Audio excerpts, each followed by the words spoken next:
Good morning, good morning, good morning, everybody. Super excited to have you here with us today. Lots of exciting stuff.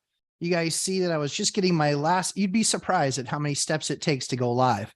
But anyway, I digress. Just got finished hanging out with the kids, putting up the tree, doing all that fun stuff. But super excited to be here with you guys this morning. Want to give a special welcome, certainly to all the folks that continue to make me part of their week. I am always greatly appreciative. I'm super excited to be here with you, sharing the good, the bad, and the ugly of landlording in these awesome financial times for everybody, one that everyone continues to remain significantly concerned about. I instantly remembered, I got to make sure I put this thing on vibrate. Otherwise, that tends to go off as soon as I go live. Everyone's like, oh, I forgot. Anyway, all-nighter hider, bonjour, my friend. Bring on the encouragement. Yeah, so one of the things that I really like to make sure how I differentiate myself from everybody else, I'm just not trying to convince you to be a landlord. Don't care. If you want to be, awesome. I want to share my journey with you and just show you that even people that have built their business over 22 years, man, I remember like yesterday, my first deal. I really do. And so I want to share that with you. Always have those conversations with you. Just share with you the good, the bad, and the ugly.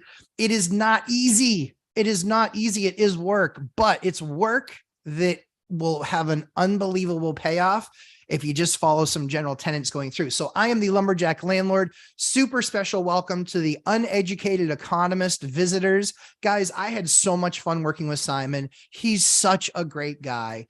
Love that he is as uneducated as I am. I'm the most uneducated person you'll probably find on YouTube when it comes to formal education. But that's what drew me to his channel was he was the uneducated economist. You know, he wasn't this guy that spent, a decade doing theses and studies and things like that. He just looks at it and goes, yeah, this is kind of not really good for us. And so just his brutal honesty, the fact that I love people that have faced adversity and come through it. And he faced adversity and he came through it. And I think so many of us have that story. And I think that whether you're struggling right now with just making ends meet, or you really are a landlord and you're saying, hey, I want to just get better at this game, that's what I'm here for. So if you aren't a landlord yet, I'm not here to convince you. You can live a happy life not being a landlord. And in fact, some would argue that you might live a happier life for a time being. Just in most cases, landlords end up a whole lot more happy because they don't have to depend on retirement and 401ks and all these other crazy things that you hope go up over a 40-year period. It's really kind of wherever the economy is, housing over a 40-year stretch, 30-year stretch, kind of makes pretty much anybody that I've ever met pretty wealthy. So, and certainly compared to what they would have been. So I'm all about the mom and pop landlord. I'm all about how I built my business from 0 units to 137 and kind of just sharing the steps of how I did that. You are going to encounter crazy stuff. There is no doubt. But the encouraging thing is, doesn't matter what you encounter, there's always a way through it. There is always a way through it. So don't ever give up. That's often what ends up happening. This is why this is actually on my wall. It says it's not over when you lose, it's over when you quit. I have lost plenty of times, but I have never, it's never been over for me because I've always just found a way to get through that next step. So some of you might be in that case today. So Hyder, I really appreciate the suggestion this morning of trying to encourage you guys. I think you guys are great. I really do. You guys give up Sunday mornings to come hang out with me and we get to talk some real estate. And I think that that's cool. And so James G, if you're going to be a douche today, you can split or I'll just block you because people are here to learn and they're here to change their future. If you've got nothing but stupid, uneducated, dumb things to say, you can leave. It's pretty cool like that. And I'll call you out. I'm not just going to ignore you like other YouTubers do. I'm just going to call you out as being a punk. So, hey, Hyder, you can watch him. And if he's going to be difficult today, I have no problem with opinion, but nothing that you say is fact. And the fact of the matter is, James G, I don't know what your depth and breadth of knowledge is. Are you an economist? Are you a future fortune teller? Like I've lived it for 22 years. So I'm here to share with people. So yeah, all-nighter. He's just one of those negative Nancy's. And that's being mean to people called Nancy. And that's never my intent. So yeah. So James G, keep it real, keep it pure, be part of the conversation. Don't mind that at all. But, if you want to go talk about crashing, there's a bunch of other crappy channels you can go watch that aren't doing anything, that don't make any money, and they need to make money from YouTube because they're in mortgages or they're in real estate and they're agents and they're getting pummeled right now. Cause I've talked to some really big agents where they're like, yeah, I'm about half what I normally am. So hopefully you can live on half. But anyway, we're here to talk about the fun stuff, guys. So yeah, we're not going to take any of that stupidity because we're here to hang out together. We're here from community. We're here to make each other better. And because I've got a lot of experience, hopefully my journey helps you guys out. So 137 units right now, 47 buildings. I had to look. I forget, honestly. But we're just so happy to be here. And again, guys, there's a ton of crash videos out there. And you know what's really funny? They're almost all coming from real estate agents. They're all real estate agents or mortgage brokers. Look at them. They're almost all real estate agents or mortgage brokers. Crash, crash, crash, or underwriters. Their industry, don't be fooled. Their industry is absolutely getting its butt kicked. They are getting crushed on a daily. Their incomes are in half. And that's if they're lucky, they're in half. Transactions, like I've been calling with Mike Zuber from One Rental at a Time and Dion, since the beginning of the year, we were like, the first thing that's going to happen is transactions are going to seize up. What's happened? That exactly. Then everyone's like, oh, it's going to be crashed by the end of the year. It's not crashing. No, not one market has crashed. Some are down, but I called that. I called 10 to 20% correction by the end of 2024. Markets will continue to come down. I don't see still any crash. I looked at all the foreclosure numbers, shared them last week on the live stream. That doesn't show crash. Even if it continues to get worse, it doesn't show crash. We are still not showing the number of foreclosures that we were showing pre-Great Health Event, not showing that. So we're here to hang out. We're here to spend some time, have a blast. Haters are those who believe now is the worst time to buy a house in the last 100 years. It depends. I bought a house last week and I'll make more money than all of you with that in the next 5 years. So you know what, Hyder? We're here to learn, and James isn't dropping any knowledge. He's just a poser. So block him, my boy. We don't need stupidity here. We're here to learn and spend time with each other and iron sharpening iron. So let's get funky. And we want to hang out with the folks from Uneducated Economists. There were a lot of people that asked a lot of great questions on interview that I did with him. Admittedly, Simon and I both looked at it and we're like, holy cow, that was an hour and a half. Didn't mean to go an hour and a half, was more kind of thinking like 30, 40 minutes. So we'll do another one together. Love to have him back on the channel for sure, because I think he gives just such a great view of things when I can give him some of the pieces that are coming specifically, from the market, what's actually happening. So Hyder is on it today and he is on fire. And I want to just give a special thanks to Hyder. He actually came to us from the Uneducated Economist. He's been such a huge boost to our community is what I meant to say. So Hyder, I appreciate you. I appreciate you come hang out with me. And I appreciate that you got the wrench and you're dropping hammers on people at the same time. So we're here to have fun, guys. This is fun. Real estate investing should be fun.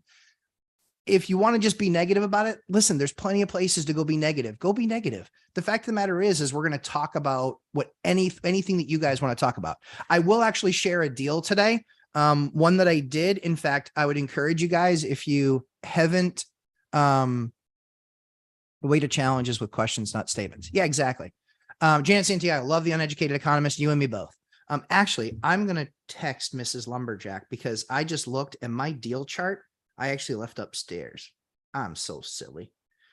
Let's see. We had my son's 5th birthday party last night. Holy cow. My wife told me, she didn't tell me that she had invited the entire class.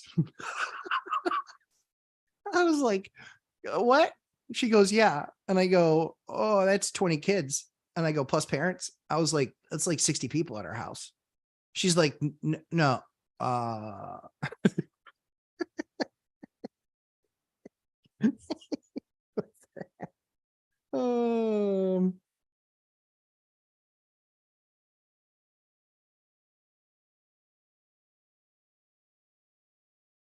So yeah, we had all those people in our house. It was hilarious. It was, so we didn't end up having, so we ended up having like 12 kids come, but then all their brothers and sisters came. So it was actually 24. We had so much fun. It was awesome. So anyway, so let's jump in. Let's have some fun together. Britt Bisbrower, have church, catch you in the reply. All good, my friend. Dividend Dave, how's it going, my friend? Hope your new flip is going great, or your new project. Pallavi, good morning, Lumberjack. Good morning, and everyone. Have a question. As doctor, my visiting sister, we should block the circulating vents on wall in order to save heat. As per my knowledge, it should stay open. It does not save heat. It doesn't save heat. The only thing that saves heat is knocking down the temperature. What it actually does is it actually constricts your air system without giving it the proper flows, because your heating system is designed to, look at this, Mrs. Lumberjack on the ready. Thanks, Mrs. Lumberjack. Bye, babe. So it constricts the system. What it can actually do is it taxes the system to make it work harder. Not the way you want to go. Open vents are the way to go. The best thing that you can do. So what it does, ideally, if you shut it off in like a basement level, as opposed to in the actual unit. Because if it comes up through, right, you want to make sure that you have your vents open in the room where it has the thermostat. When you close the other vents, you actually get heat all the way through. It just doesn't let as much through. So it's pushing to get through. So it creates back pressure. So it's not really any way to save per se. It is when you have when it's zoned, but your better bet, in all honesty, is if you have a way to close off that line in the basement, like the big line that goes into the branches that come off. They call it a trunk. So the trunk is what comes off the heating system, and then they have branches that come off of that. Your better bet is to shut off the branch. That's a better bet. Anna K, good morning. Phil Nealon, good morning. Rob, coming to you from Siberia. It's the Jack. You know it, my man. It's actually not freezing cold here. I think it's weather check. It is 40. So it's really warm here actually for December. Thank God for global warming. Kenny A, good morning from Indiana. Good morning, Roldan. Buenos dias a todos. I don't know what that means, but I know it was nice because I know Roldan. Laura, good morning. Mandy, good morning. Alyssa, good morning. Rise and shine, Arizona. That's true to all around. Kenor, hi all from Europe. Good to have you, Kenor. Phil Nealon, thank you for the super chat. Good, sir. Buck 99. Uneducated is Simon's case, means unbiased. Yep, I totally agree. Yep. And I think that he's not naturally educated in economics, which I think is an advantage. I think that when everyone goes to the same schools and they all kind of follow the same path and they all come up with generally the same conclusion. And I think that what I love about him is that because he's not classically educated in this regard, I think he does a different job because it's more applicable to us that are kind of what we're doing on the daily and better for us to understand. I know that he helps with that. I know Zub from One Inch All the Time helps with that. Let's see. So good morning from SoCal Mountains. Good morning. Anna K, I just noticed in the last few days that houses in my buy box have been flying out to pending after freezing climate. Yep, I expect this investors are finally starting to make a move. They definitely are. They definitely are. I've seen a couple of things come off the market. Pretty quick too. But pretty crazy. Amafid, perfect for calling it out. 32 viewers, 13 likes. What are the other 29 or 19 of you doing? Quick math, 19. That was from holding my daughter earlier. She used me as a napkin. It's good to be a napkin. Alyssa M, nice, Lumberjack. Yeah, we're just not going to tolerate dumb here. So someone wake up on the wrong side of the bed, clearly hider. And that's the thing is, like, he's combative with me every single time. And it's just crash, crash, crash. It's going to crash. You don't know what you're doing. It's going to crash. Do you know of any CPA that would tell a company that they're in bad shape without looking at their books or even knowing what their business is? No, he only knows that I'm a landlord. So it's just noise. And I don't have time for noise. You don't have time for noise. We want to do work and get done. That's what we want to do. Yoder, good morning. Good morning, Janet. Happy to be here. You're the best. Please don't pay attention to haters. Yeah, I don't sweat haters. You know what most haters have in common? They're broke. That's what they mostly have in common. They don't have a lot of money. It's okay. It's fine. I get it. It's fine. Like, what are you going to build your YouTube channel around when you don't actually have a ton of money? If YouTube went away tomorrow, I'd only be sad because we wouldn't be doing this together. That's the only thing that would make me sad about YouTube. I can promise you, YouTube is not even enough to pay my groceries for a week. It's inconsequential. So it's really about spending time with you guys and just sharing my journey. And I know that a lot of us are like-minded because we just want to set our families up. I've set my family up with what I believe is the brightest future they could possibly have. You know, we will hopefully locally be known as the Lumberjacks. I'm just kidding. I don't look for fame. What I'm really looking for is a business model that allows me to help people, i.e. affordable housing, more units to Section 8. We've kind of changed in our view of that because we were just doing it wrong. Admittedly, trying to help people out without the Section 8 program, we were doing it wrong. We were doing it wrong. We needed to be working with a program that had case managers and things like that because I can't add all that overhead of taking care of things. So we had such a small number of people that we could help. Now it's a much broader number because they're in the program. They need that assistance. The program's there to help them and work with them. It's honestly, we're trying to make the very best of it and we're doing better and better as we go along. So again, welcome to any of the uneducated economist folks that watched the interview with Simon. I'm super pumped that you're here. We're excited to have you aboard. And if you don't own property, if you do, not here to convince you to become a landlord, just share my story and answer people's questions if I've had that experience in the past. Sean and Wendy, God is amazing. Good morning, all. There they are, always bringing the breakfast. Sean and Wendy, I appreciate you. Guys, I want to talk to you about something that, you know, Sean and Wendy probably know a whole lot about, which is what we let our eyes see and our ears hear. And I think that it's important to find, that's why I really like Sachs Realty, Todd Sachs. So he's an investor. He's a broker in the Mid-Atlantic area. Todd Sachs is a really great guy. He's been doing this for almost 30. He's been doing it for over 30 years, I think 33. He's been in construction. He's been an agent. He's been a broker. He's a company owner. He's a real estate owner, investor. Now, it's not to say that you take everything that he says, because obviously you don't take everything that I say, and that's a good thing. But it needs to be painted in a certain way, and not painted in a way where it's deceiving, but painted in a way where it's taken into account with the whole entire picture. These morons that have stuff on their sites saying 400% increase in foreclosures. We're still not even where we were pre-health event.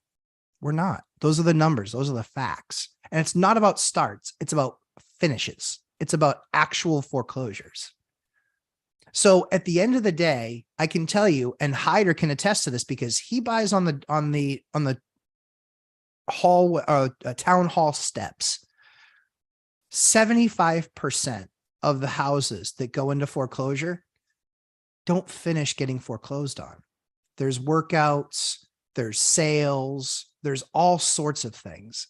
So when we look at this big, huge, fat number, is it really about what starts at the top? No, it's about what ends up at the bottom.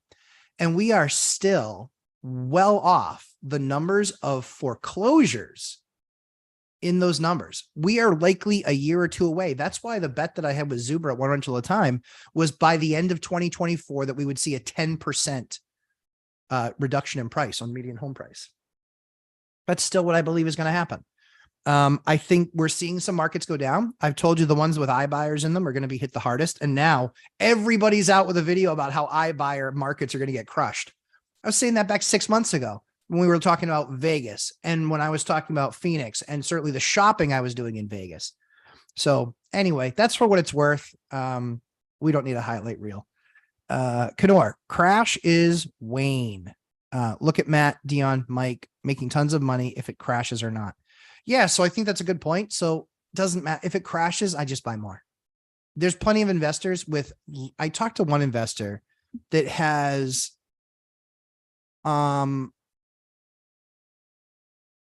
just under 9 figures. just under 9 figures. 9 figures. Yeah. Just under 9 figures.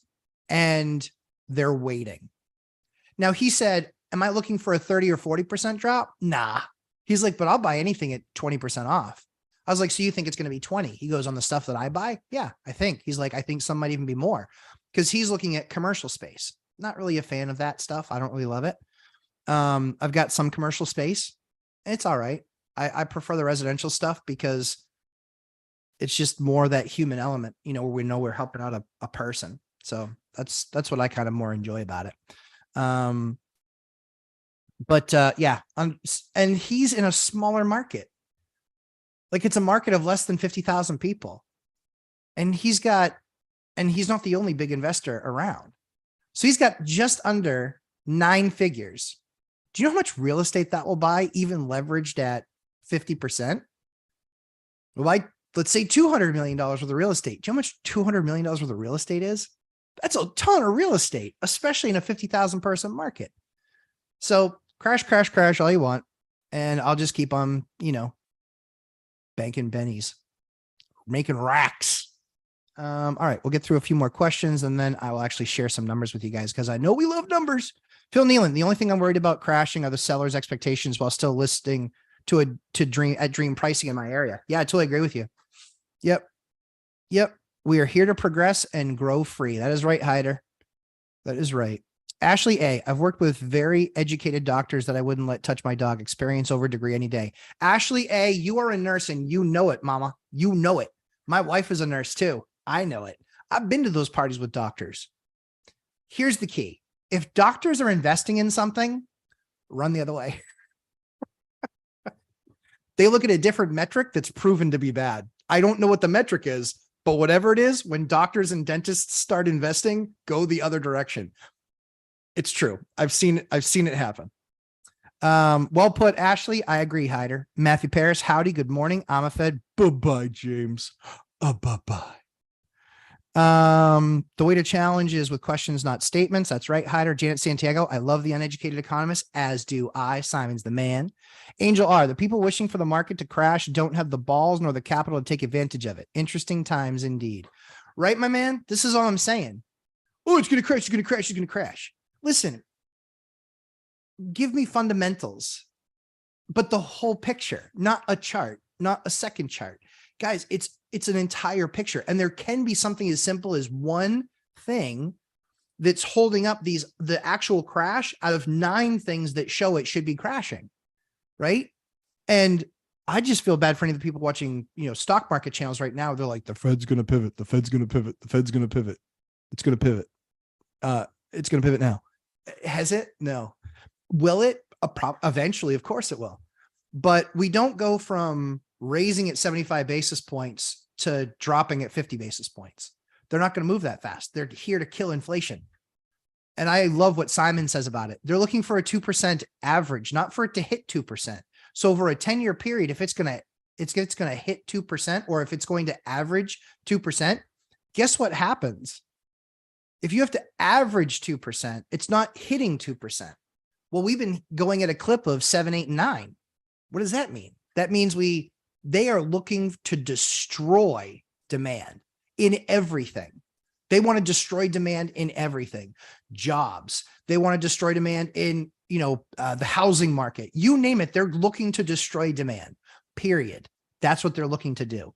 And hopefully not do too much damage and take everybody else out in the process. I get it. Oh man, there was a big line. Golly. Oh man, you guys gave me a bunch of stuff. I love it. Thank you guys. Now I'll go through it. Isaiah Gabaldon. I hope I get your name right. I'm sorry if I didn't. I've been throwing lowball offers and a lot of people are actually entertaining with counters. Dude, that's the game, man. Good for you. That's awesome. Yeah. And you're just writing offers based on what math you need for it to work and be a great deal. At the end of the day, we're not forcing anybody to take our offer. We're just throwing them out there. I got an offer out there right now, waiting on an answer on. Wouldn't it be great television if he actually answered me now and said that I got it? But I only wanted it at the price I got.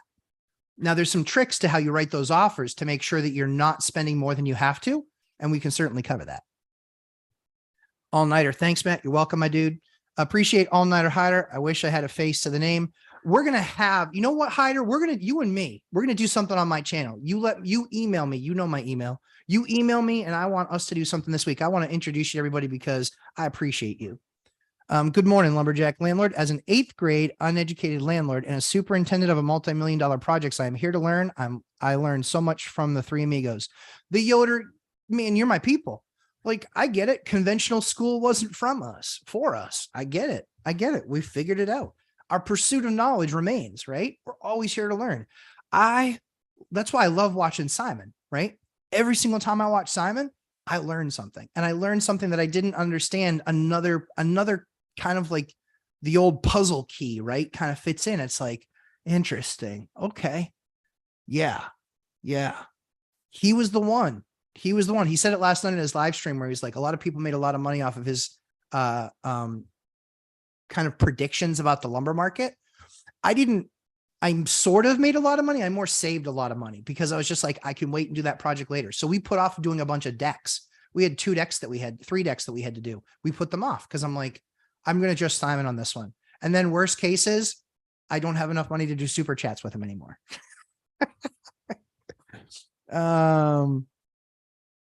Let's see. Hyder has a channel. Oh, dude, and check out Hyder. Man, see, this is how cool of a guy he is. He's been doing a bunch of stuff like with us and never pimped his channel once. Dude, pimp away. All-nighter Hyder, guys, check him out. Kenor, Mr. Lumberjack sounds like a good friend of Mrs. Santa Claus. Sometimes we hang out. We do. We chill a little bit. Somebody came at me because I wasn't a real lumberjack. I was like, dude, I explained that I'm not a real lumberjack. Hands like this, not a lumberjack. Actually, that's probably the worst hand to show you. Hands like this, not a lumberjack. This one has a bunch of scars on it. The Yoder, LMAO, the entire class sounds like what my wife would do. Oh, I didn't know that. I'll check you out. Cool. Can you share some wisdom on BlackRock news? I frankly don't understand. Yeah, I can try. So it's not really in my like circle, if you will, but it sort of is. So here's what I can tell you. They're privatized. Because they're privatized, 1 second here.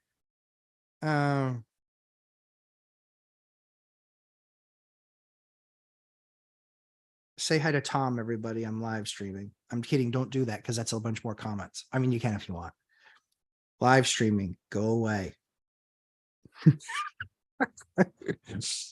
I'll just put LOL so he knows that I'm not being mean.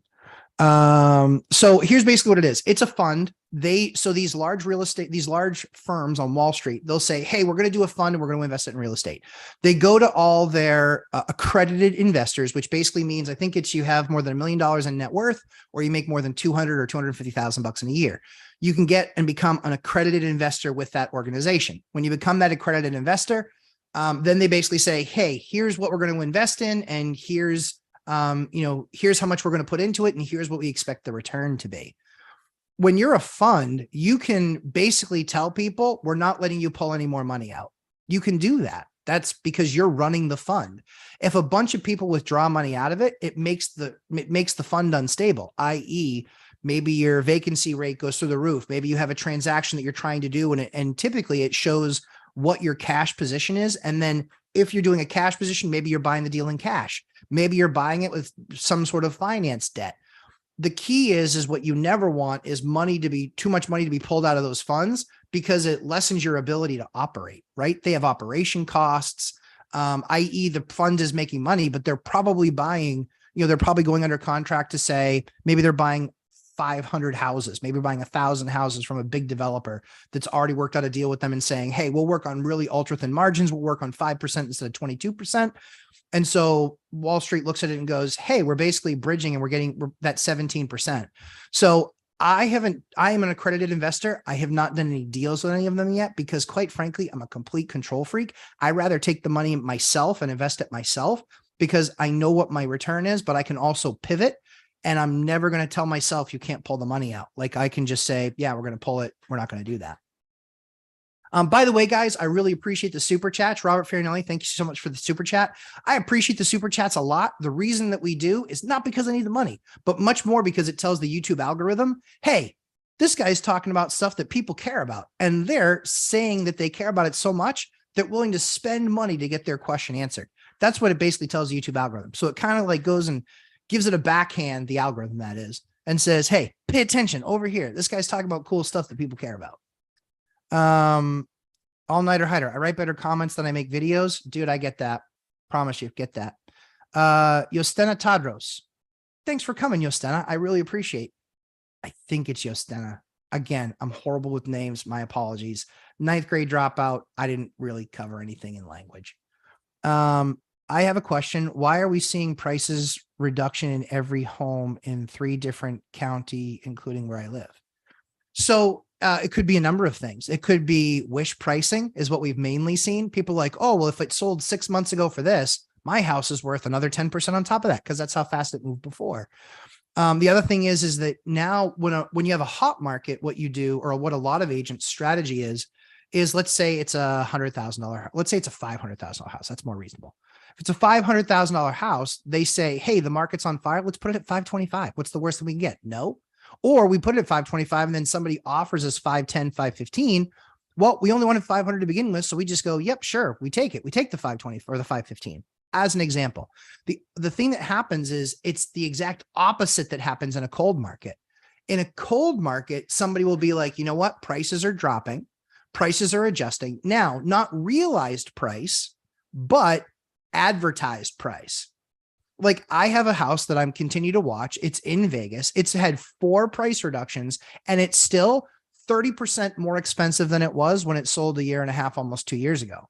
That's crazy, right? That guy would still be making 30 points on his money. And I know it's a guy because I know enough about the situation. So at the end of the day, I look at that and say, that's why you can see some prices ticking down. It's coming down off of list price, and what is going to be realized price. But now a lot of brokers are like, I need a paycheck. I got to get that thing sold ASAP. So what do I got to do? I got to get it out there. I got to get out in front of everybody else. I got to be the lowest price number out there. Yep. Yeah, Mr. Customer, I know your neighbor sold for 600 6 months ago, different market. We're going to put it on for 5. They're like, 5? What do you mean 5? You're like, what do you care? You paid $350 2 years ago. That's a lot of what we're seeing. So that's why you'll see a lot of stuff start to trend down. That's the first step of trending down. The key is that as you're watching those numbers trend down, what is that realized price? And in some cases, that realized price in some markets is now actually lower than the previous price. So that's where you start to say the market is actually going down. The guys that are out there showing price reduction, it doesn't make any bit of difference. It really, truly doesn't. Well, it sold for 30% less than what it was listed for. Yeah, you dope. I get it. I know. I understand. It's because they had a bad pricing strategy. They picked an agent that was a friend of a friend's and they sold 4 houses last year. So the last bit of data that they have was based on the house that they sold 6 months ago. How is that accurately pricing it in today's market? So that's kind of enough about that, but happy to answer more questions about that if you want, because I could honestly spend a day on that. Lumberjack, do you have a brand preference for shower valves? Yeah, Delta and Kohler. Delta and Kohler are my 2, but Delta from a supply house. Yeah. Yep. Delta and Kohler from a supply house. Kohler is more expensive. Delta, a lot of their stuff comes in chrome finishes, which I don't do in any of my properties. But yeah, my preference for a shower for a mixing shower mixing valve is probably what you're talking about. Those mixing valves, the anti-scald valves. Yeah, my preference is Delta or Kohler. Kohler's a bit more expensive. Delta, the biggest issue that you have is what your finish looks like. Their design department, Delta, if you're listening, your design department's just not as good as Kohler's. Sorry. Kenor, if I could choose, I would live in the US. I understand. We would love to have you. All-nighter hider. Good morning, all. Oh, thank you. Appreciate that, hider. Robert Farinelli. Hello, Matt. So awkward. I can't think of any questions. Robert, what is going on over there? Have I answered every question? That's why I let you double and triple up on a super chat. Leonie Carone. Hey, super awesome to have you here, Leonie. Good morning from UE's mom. Oh my gosh. It's that's so cool. Wicked excited to have you here. I appreciate you being a fan, says Simon, and just super pumped to have you here. I know that you're an ex-owner of properties. And yeah, always happy to have people jump in. And then uneducated economist, like button right underneath him. UE, thank you, my man. I appreciate that. Just love spending time with UE. The interview was awesome. Check it out on his channel. There's a lot of time in there. If you already know my story about how I kind of bought my first few properties, kind of the first half hour really isn't for you, but the next hour we talk about current market stuff. What we're going through as landlords, what we're seeing for rents, what we're seeing for rentals, all that good stuff. Uneducated fam in the house, right? Good call, Hyder. Matt Bittner, number 21, thumbs up. Thank you, my man. Anna K. I know the Safeway parking lot where Simon parks the podcast. If you have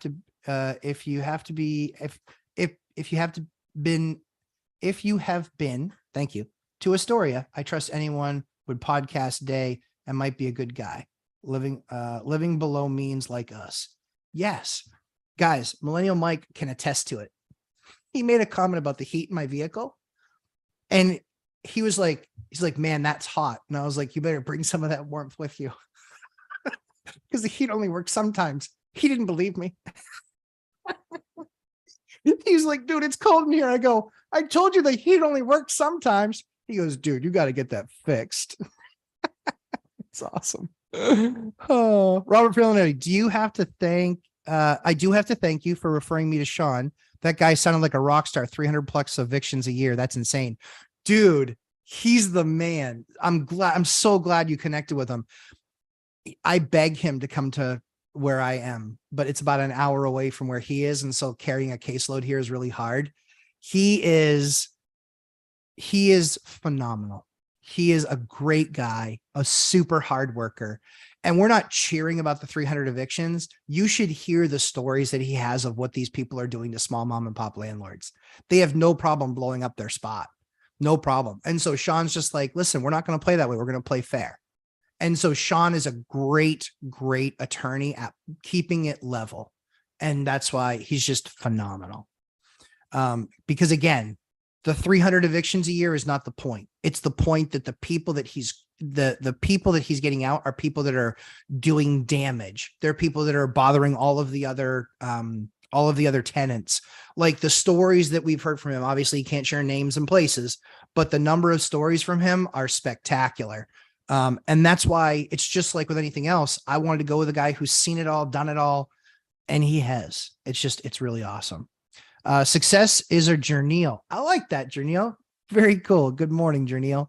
Uneducated economist. Hey, Simon, build a channel around learning and growing. That's what we're here for. And if you're going to be a poser like some of these other people, pose away. Hey, Simon, thanks so much for the super chat. I'll roll down and get that. Thank you again. Oh, dude, my pleasure. I really like working with Simon. It's really not work. In fact, if he were local, I'd probably have to buy him dinner weekly and go hang out and talk about stuff. It's a really good time. Let's see. Hey, Marina W. Happy Sunday, gang. Happy Sunday, Marina. Congratulations on your new purchase. I'm excited to get an update on where it is and how it's going. Very cool. Let's see. On the value received from YouTube payouts doesn't seem like it companies the community built here, but I wouldn't know. Yeah, I mean, the payout's not very good for someone my size, not this size, channel size. But again, we're trying to help people out. And so I've actually spent far more money on my channel than it produces, but that's okay. Don't cry for me, Argentina. It's all good. I do it because this is the best way, a one to many, how I can help the most people. That's the truth. And so that's why we kind of do things the way that we do them. The only thing is with the course coming, we will have a syllabus out this week. The idea is, quite frankly, from that is we're not trying to convince anybody to be a landlord. But if you are a landlord, we recognize that if you're a newer landlord, or you've even been around for a few years, you probably aren't doing it the best. Just a guess, because after 5 years, even after 10 years, I wasn't doing it the best. So I put systems in place, processes in place, checklists in place. I created this entire system of how I run my business. And I'm like, you know what? I want to share that with people, but you wouldn't believe the cost of bringing that idea to you. And so, yeah, from our perspective, we want to do community, but we also want to make sure that we're bringing something valuable. We're not doing I won't even use their names, but these like 5,000, 10,000, 50. It's just crazy. But at the same time too, I want to provide not only a course, but also coaching through it. I don't believe in that mentorship thing because I think in a mentor, it's like a constant thing. You're constantly that touch. I think a coach basically says, okay, this is what I'm seeing. Like I would, this is what I've done in the past and I've made these adjustments. Do you think any of those will work for you? And so we're going to keep like basically the course and then have what I'm going to call a boot camp. We'll have the boot camp. So it's basically going to be like coursework for like 20 minutes where it's a video that you watch and it's about a given topic. And on those given topics, then we're going to actually spend, if you're in the boot camp, we'll spend an hour each week talking about those things. And it's going to be, we're going to keep those, we're going to try out kind of a size of that, like 20 people or so. We're going to kind of keep it to size. But that way, as you're going through a project, and you can also jump in a boot camp too, if you're going through a project and you're doing some sort of a reno, so I can, answer some questions for you, give you some tips and tricks. But the idea is on that, there's 1,000 courses out there on how to buy property, right? There's 1,000 of them. Now, you guys know my favorites, but I think the biggest challenge is how do you then manage the business every single day thereafter? That's why the perfect name of the course is, oh shit, I'm a landlord, now what?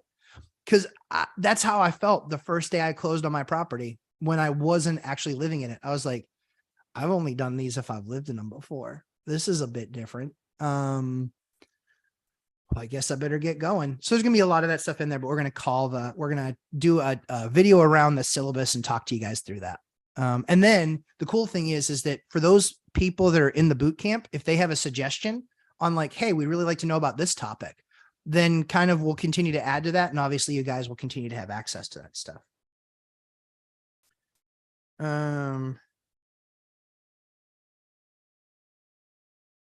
Okay.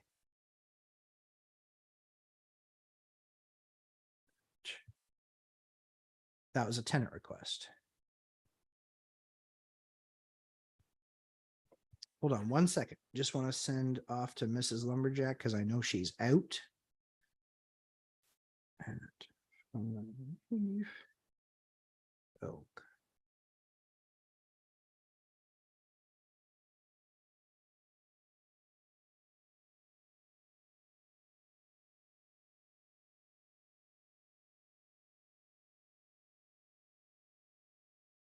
Okay, cool. All right, we're good. Back in it. Let's see. Matt Bittner in the house. Very cool. Janelle with a new handle, name in the house. Love it. Michelle Meyer. Good morning. Let's see. Crash or on sale? Perspective matters. You're exactly right, Hyder. John Peterman, you were asking some awesome questions last night in Simon the Uneducated Economist live stream. I'm happy to answer a question for you. Any banks you favor that are investor friendly, you can shout out. Portfolio lenders or non, Fannie Freddie. John Peterman, there sure are, my friend. So DSCR loans, Velocity Mortgage, I've done a deal with them. They were spectacular. Steve Dow, DAO is his name. Steve Dow, Velocity Mortgage. Fantastic guy. You can look them up. They're a public company, but it's Velocity Mortgage. I did a deal with them. Loved it. The experience was spectacular. We were urgently trying to close a deal and we did it in 10 days. That was all thanks to them and their team. They were spectacular. They're DSCR loan, so they're not Fannie Freddie. There are, that's the one that I would go with first, in all honesty. The other banks that I work with that are not national banks, I'm the biggest proponent of small local banks. So you're typically looking for a 3 to 7 bank system, 3 to 7 banks. Typically you're looking for anywhere from 750 million to about 2 billion in assets under management. And then it's about trying to find out who their senior lender is. That's the key, senior lender. That's stuff like that's going to be in my course. If you watch, so Cody and Christian, absolutely fantastic. Cody and Christian are of Bigger Pockets fame. And so Cody and Christian, they have the highest number of views video ever in Bigger Pockets history. And I can tell you that until this last month, they had never done a bank deal. We talked about it off camera. I shared with them some tips and some tricks of how to get a bank deal done, and they did their first bank deal. So congratulations to those guys. Seller financing is awesome. And if you can get it, it's great. Especially if it's with an investor, because they understand a lot of those concepts. But it's to also say, we want diversification. You want to make sure that you eventually need to be working with the bank on some of these things. And so they did one with a local bank following my kind of tips and tricks of how to get that done. And it's gone really well for them. So please check out their channel and give them a shout out. But yeah, those are velocities, not Fannie Freddie. And a lot of these smaller bank systems, if you talk to the senior lender, you can ask them about their portfolio program. You can also check out a video on my site, John, on my channel. It's how I got the bank to make a product for me. You can do that too. And I actually worked with a bank and I said, these are my needs as an investor. And I think if you make this product, I think it will make you a lot of money and bring you business from other investors that are like me. And so we went through it. It took about 90 days, but that's all it took to get approved. And then we approved it. And then I've done 13 or 14 transactions with that. And they've started doing a bunch of transactions with other borrowers as well that fit that model for that program. So it's really good. Happy rent week, everyone. Hey, Evolve. Yeah, ain't that the truth, right? Invest to Wealth. Hi, Mr. and Mrs. Lumberjack. Hello. I'll tell her you said hi. Here for another like and a comment. Thank you. Consider the logic. Thank you. Love the live chats. Invest to Wealth. I'm happy to do them. It's a good time. Goodbye, gloating Miss McGloater. Wow. Yeah, I know. Sometimes they're brutal, eh? Sean and Wendy, God is amazing. We like Todd. His content is honest and true. To see a broker tell the truth to tell the truth or try to is amazing. Some brokers do not tell the truth on purpose. His channel is the real deal. Sean and Wendy, thank you so much for that input. Yeah, there are some brokers out there that are just complete and total posers, and I got to be honest, their lives are upside down right now. Their incomes are a fraction what they were even 6 months ago. Guys, keep that in mind. What's the perspective? Keep that in mind. When I'm sitting here telling you to be a landlord, I'm not telling you to be a landlord. I'm saying this is how I manage my properties, because I know correction's coming. I know it's coming. There's no doubt in my mind. Correction's kind of already here in some places. It's not here in my market. Not yet anyway, because rents that we see at this time of year, this is always dead. From Thanksgiving until January, it's dead. So we post a few units. We get like a couple, 2-3 people a week. And they're usually not very good as far as applicants. Good people, bad applications. And so, yeah, this time of year, we expect it. That's why we never have any of our leases expire at this time of year. The only ones that we did were the ones that we did with the government, because that's when they needed to put people in housing. We do a 1-year lease. So we're working through sifting through those units. But again, out of 135, I want to say that that's 6 units. So not keeping me up at night. The Fed does not want to shock the economy, even though the rate of change is crazy fast. Agreed. Yep. Marina's in the house.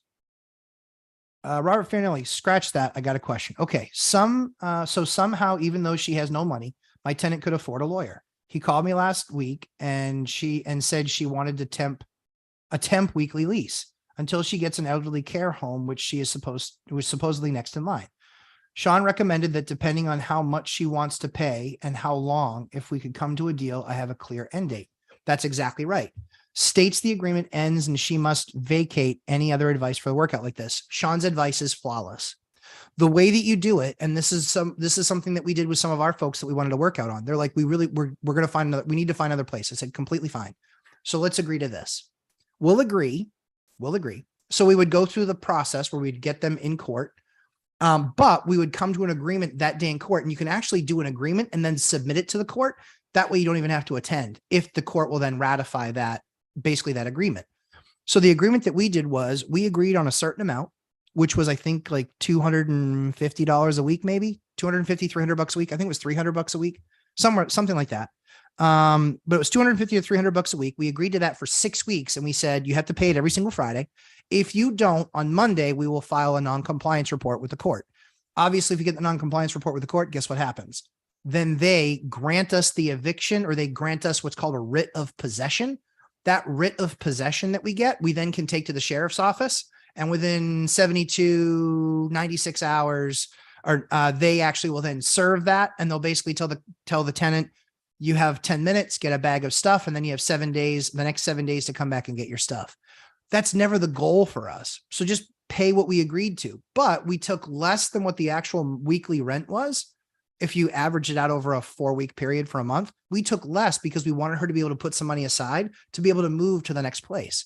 So I won't do cash for keys, but I will reduce the amount of rent that we're getting for a 4 or 6 week period to let people exit. And so that's what we did. She then exited and we got our unit back. Now we have a whole new host of issues that we have to deal with. The main thing is she destroyed the unit. Sad, but true. And we'll probably do a walkthrough of those pictures sometime next week. I gotta let my boy, Millennial Mike, send him those pictures and then he'll just put them in a reel. And that way we can kind of go through them because he's way better at that than I am. And again, the guy is just so giving of his time that it's like, I just love working with Mike. Millennial Mike, we had a lot of fun, bonded like brothers when he came out and hung out. And, I get it. I'm older, I'm shorter, I'm slower, I'm all of those things. But yeah, it was still a blast hanging out with him anyway. But yeah, we'll get that stuff out there. So that's what a workout looks like, Robert. But again, the purpose is we don't want to give them cash for keys. What we want to do is we want to work with them. Guys, it's still a person. Even if they've done all these wrong things, still take the high road, right? I still took the high road. She wrecked my place and it really bummed me out. Like we're like 6,000 in repairs. We're like 6 G's in repairs. We had to sand all the floors, repoly all the floors. We had to paint every square inch of the place. She broke a couple railings. She put a couple holes in walls. I'm pretty sure she like 80% of the bulbs in the place don't work and she had no interest in changing them. So we spent basically like, it's going to come close to 2 weeks getting through her entire unit, redoing everything. That's life, way it goes. In my 22 years of doing this, I've had less than 10 of those. Just life, way it goes. Dude, yes, have all nighter on your show. Yeah, dude, absolutely, Simon, 100%. Hyder's the man. He deserves a spotlight. He's a great guy. Great guy. Brandon Bernola. Hey, Brandon, thanks so much for coming and hanging out on the show with me. Do you have any experience removing chimneys from older homes? We're hoping to remove a 3-story chimney from a 1907 Victoria to add square footage. Any advice? Yes, it's wicked expensive. I've done it about half a dozen times. Start at the top. What I would tell you is there's a few things. A lot of the bricks are really cool. A lot of the bricks are really, really awesome. And so you'll find like maker's bricks that have like their maker stamp on them. And because it was built in 1907, that's how old the bricks are, right? They're over 100 years old. So what I would tell you is there are some bricks that you'll pull out of there with a limestone, because that's usually what's used as the mortar. That limestone will actually dry out and you can literally just with like I forget the kind of hammer, but with the kind of hammer that you can actually just tap it and the limestone will fall off and the brick is perfectly good. So what I have my guys do is we actually stack bricks out of those. The broken ones we toss because you can put them in a dumpster, but you can only put so many of them in a dumpster. The key is you can also put them, you can look for like on Craigslist. This is a really awesome hack. You can look on Craigslist for people that are looking for fill, and bricks are perfect. Bricks are a great item to use for fill because you can push them in, you can put dirt on top of them, and it all settles kind of in, and you can actually compact the ground with that stuff. So you can actually use that brick. It's actually pretty good. So what I would tell you is look for Craigslist on areas where you can get rid of the broken bricks and the stuff that's junk. I would create a stack of the good bricks. You can either sell them on Craigslist or Facebook Marketplace, or I like to do cool stuff. I like to make a patio out of it after. That way it's like, dude, that patio was made from a chimney that came out of this house. That's what I like to do with those old brick chimneys. If I don't have a heating system going into it, that's usually my preference. Is I've taken down a number of them. And the biggest expense is not the labor on those. The biggest expense are the dumpsters, because the dumpsters can't be all the way full. The dumpsters can only be like a portion of the way full. So when you call a dumpster company, again, if you end up having to throw some out, my take on it is, depending on how bad the chimney is, I would knock the limestone comes off pretty easy. And then you can actually make a beautiful patio out of it. And it's really just a cool original piece. Let me know if that helps you out, Brandon. Uneducated economist. Yes. Hider on the show. Paula M. Silva. Good morning, Matt. Good morning, everyone. Paula, good to have you here. I'm nervous already. Dude, don't be nervous. You seen, I got kid gloves. I got big hands. Everyone's like, is your focus off? Is your resolution off on your screen? No, I just have big hands.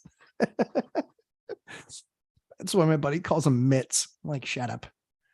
Dishes every day. Super excited to have you, Dishes every day. Good morning. Mrs. UE here. Hope everyone has a great day. Dishes every day. That's right. She has a channel that does dishes. I told my wife about that and she's like, brilliant. Absolutely brilliant. Ashley goes off into her world when she's doing her dishes. The world could be falling down around. John Peterman at Brandon, start on the roof. Yes. With a hammer. Yes. Or small sledge. I wouldn't do small sledge. I would actually rent a hammer drill and I would get the appropriate bit for it, which is usually like a flat spade bit like this, or you can get one with an exact point. And then what you do is brick here, brick underneath here. Here's the point that you hit in the mortar right in between where the three bricks come together. I hit right there in that point and it's limestone. It's likely going to come apart. So that's actually the place that I would put it. You want to have a platform up on there because you want to have a couple of 5-gallon buckets and you want to have a way that you're going to get down those 5-gallon buckets of bricks when you're filling them, because a 5-gallon bucket, depending on the bricks, it only takes 6, 8, 10 bricks maybe to fill a bucket. So it's a lot of up and down. The other thing you can do too is, I've done this, not recommending it. Stay safe, people. I've tossed it off the edge of the building, but it was landing in a padded area where it was just a big piece of grass. No, it couldn't bounce anywhere and break anything. John Peterman, Brandon, start on the roof. Yep. Sorry. I already read that one. I'm a goofball. Yeah. Going down through the attic, through each floor. Guys, we already did that one. I had a house that had 3 freaking chimneys and we took them all. Oh my goodness. But I'll show you the pallet of bricks. I'll actually try and take a picture of that. Post it on today on Facebook. Actually, I'll post it on Instagram. I'll show you guys a video or a picture of that on Instagram. If you're not following me on Instagram, Lumberjack Landlord on Instagram, I'll start sending you pics of that stuff. We got a bunch of cool things like that coming. King Antonio, welcome. Good morning, amigo. Thanks for your help. Love your product reviews and looking forward to watching the reviews and buying your recommendations. Gracias.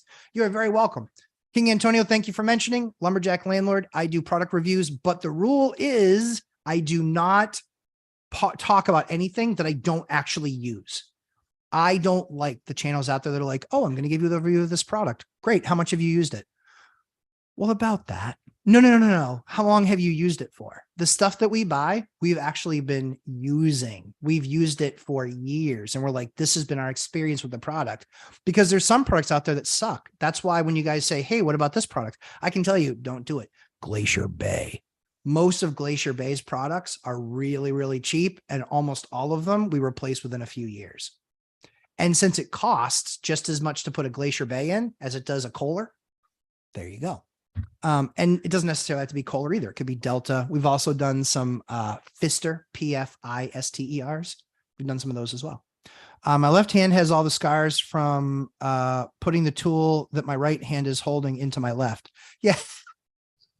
So this one, I have a lot of scars. This one's from a tile. This one's from getting my finger stuck in chains that were attached to a trailer. I thought I could lift it off, and I did lift it off. It was a heavy, fully loaded trailer. I did lift it off. It just slipped out of my hand because it was cold. Almost took my finger with it, but we fixed it. But yeah, this one's full of a bunch of scars. I could go through this hand all day long. And to answer your question, yes, they're all pretty much stupid scars. None of them they were all earned with a badge of stupidity.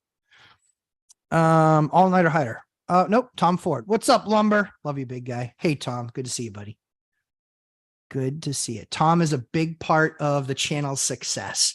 I mean, I guess we can call it that. But good friend. One that encouraged me to, dude, you got to do this. You can totally help people doing this stuff. So he gets really super excited, super pumped up about this. And I'll send him stuff. He's like, dude, I didn't know that. And I was like, Tom, I know you're not in construction. Why would you know that? I go, and you're not a landlord either. But Tom, I appreciate you, my buddy. Good to see you. Millennial Mike, just finished my morning videos. Was super thankful I made it just in time to catch the big dog to his thing. Good morning, Lumberjack, biggest amigo. Hey, shut up, Mike.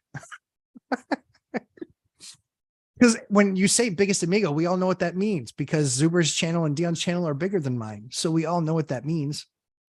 And Zuber has more units than I do. Jerk face. Love you, buddy. Robert Farrell, like $2 super chats is the least I can do after the $1,000 insulation consulting you gave me. Yeah, no kidding. I appreciate that, Robert. Happy to do that. Matthew Paris, when are we getting the Hyder Lumberjack interview? I think we'll do it this week. I mean, it's up to Hyder's schedule. I'll squeeze him in. So Hyder knows my email. Just send me something, and we'll do it together. Let's see. Hey, all-nighter. All-nighter Hyder in the house. Yes, he is. Question. Would you recommend not telling a manufacturer you're a landlord, as they don't have the same warranties for landlords as they do for typical homeowner? I think that a lot of stuff we don't buy direct from manufacturer, we buy through a distributor. So the distributor, we recognize with the distributors is they usually make a much smaller piece. So how it goes is distributors usually make like this much, a retailer makes like this much. And so we try and get as close to the distributor as possible.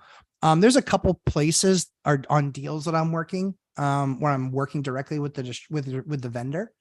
But yeah, I mean, I think at the end of the day, if you're not going to stand behind your product, I'm just going to blast you. You got to stand behind your product. You made it.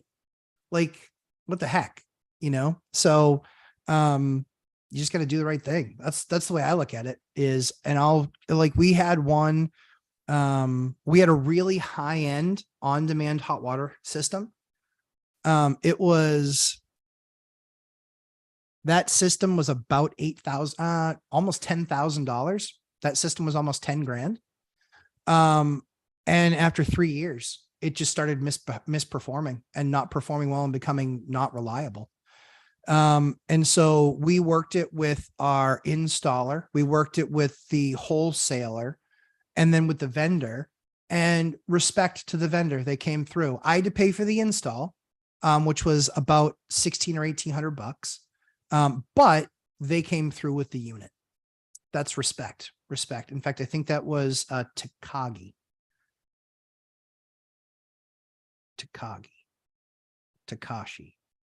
I'll have to give you the name. It's something.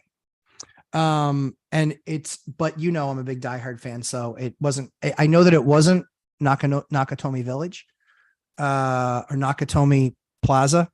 But Takagi was the boss's name there. Man, life is good. We have to schedule that interview. Yeah, dude, totally. I'm good.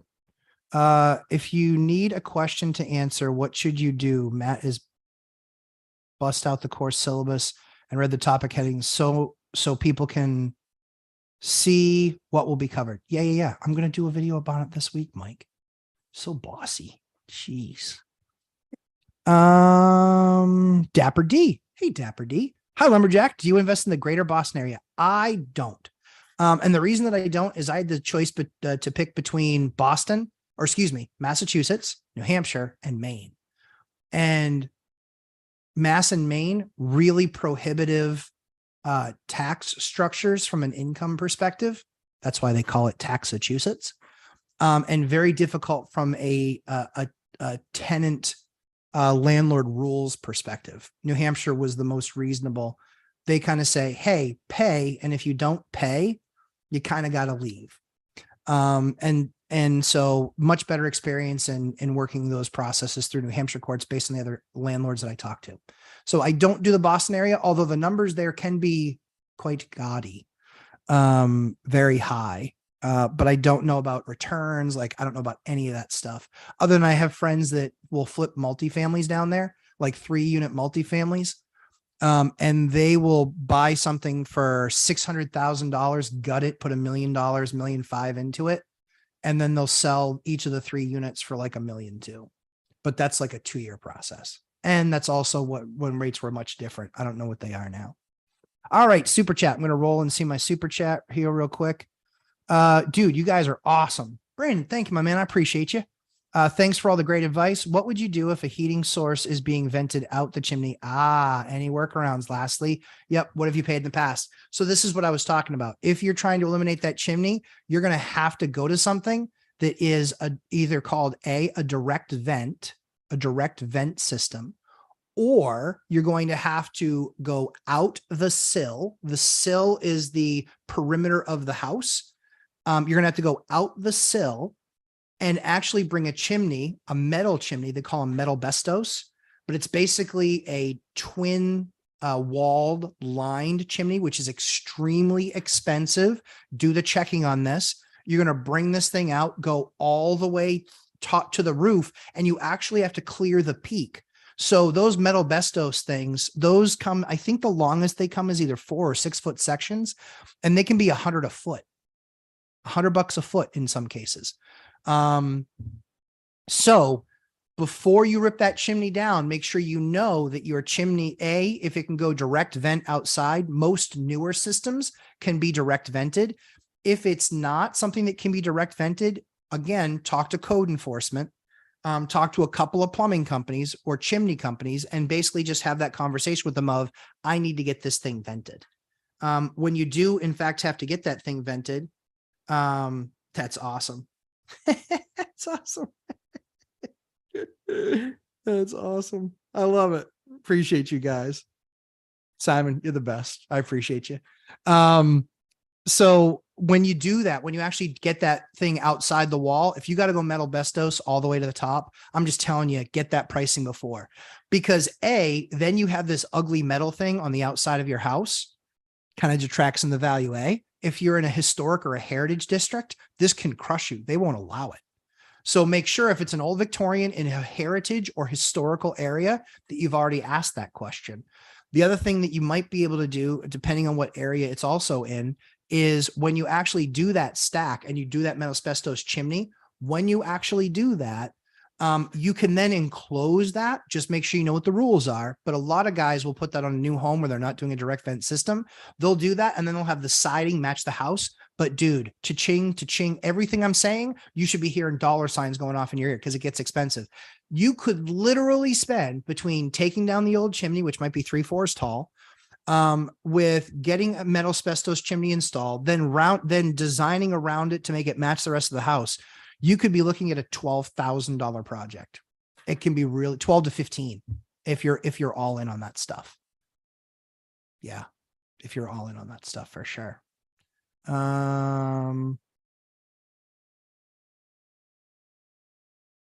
Let's see. Oh, yes. Michael's my hero when it comes to social media. I am, as you can tell, I'm a freaking lumberjack. Like, that's my nickname. It exists for a reason. I did not have social media until I started the channel. That's the only reason I have it. But it just kind of is what it is. But yeah, we'll break out. We will do a video this week on the topics. So you guys keep an eye open for that. REI Stoners, morning all. Have you bought a property with limited parking and then expanded it somehow, or pass on limited parking properties? I've done both. I've passed on some properties that the parking was just brutal. I've bought some properties where the parking was brutal. The one that I have that you guys got to watch the video that I did with Mike on the day that it was 9 degrees. What a trooper. That property was a nightmare. Parking wise, it's an amazing property, but it's downtown. Nothing else downtown has parking either. So it's first come, first serve. And people know that when they rent there, they know that they're going to be hunting for a parking spot, but it's because they want to be right downtown, because they want to be in their house and walk to any of the 15 bars that are within a 5-minute walk of the house. Or you can go to the waterfall, or you can go to the dam. All sorts of cool stuff there. So I have passed on them because parking was limited. You always try and create parking.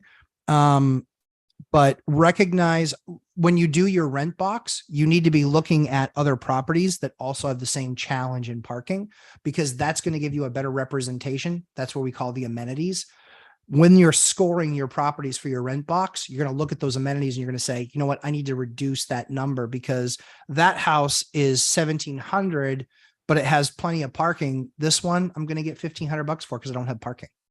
or you try and fix the parking problem. Good idea, Mike. Smart marketing too. Yes, Mike has lots of good ideas. Good afternoon, Matt Chester. Good afternoon, uneducated. I know that I already said thank you, but thank you and you're welcome. I love hanging out with you. Robert Fairnelly. So what's wrong with Delta Kohler stuff not bought from warehouses? Lower quality. I bought a Delta shower head on Wednesday because mine broke. So I believe, so I'm talking specifically about the mixing valves.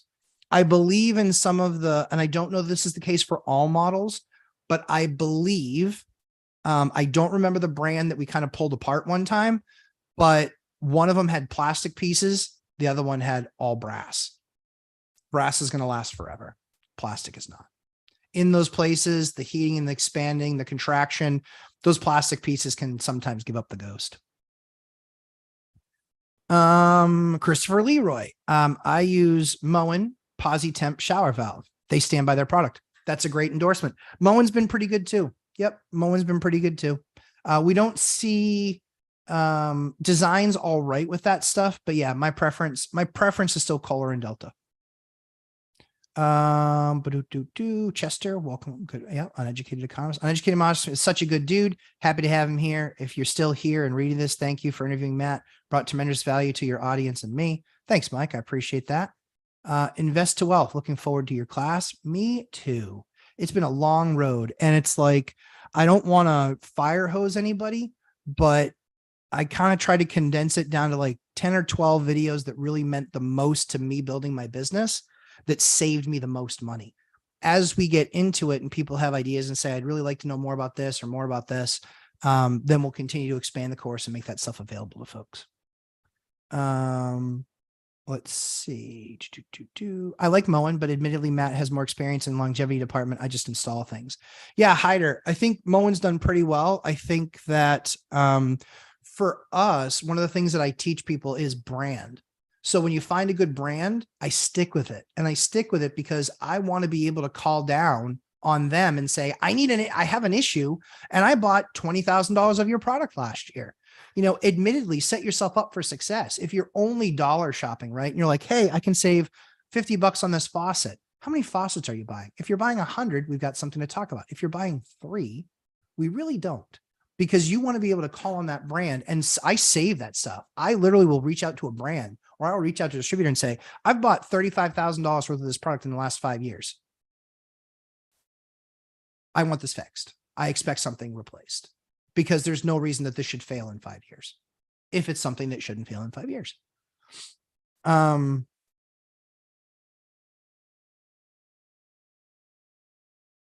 Let's see. Invest to wealth. I agree. Chester Williams. Thank you, sir. All these wrenches on here. I'd like a pipe by my name. LOL. I can't give you a pipe, bro. Besides, you do the edible thing. It's all good.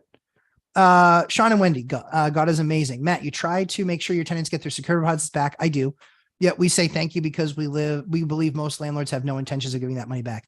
Yeah, we really do. Like over 90% of our tenants get their security deposit back. Over 90%. And if you don't, you earned not getting it back.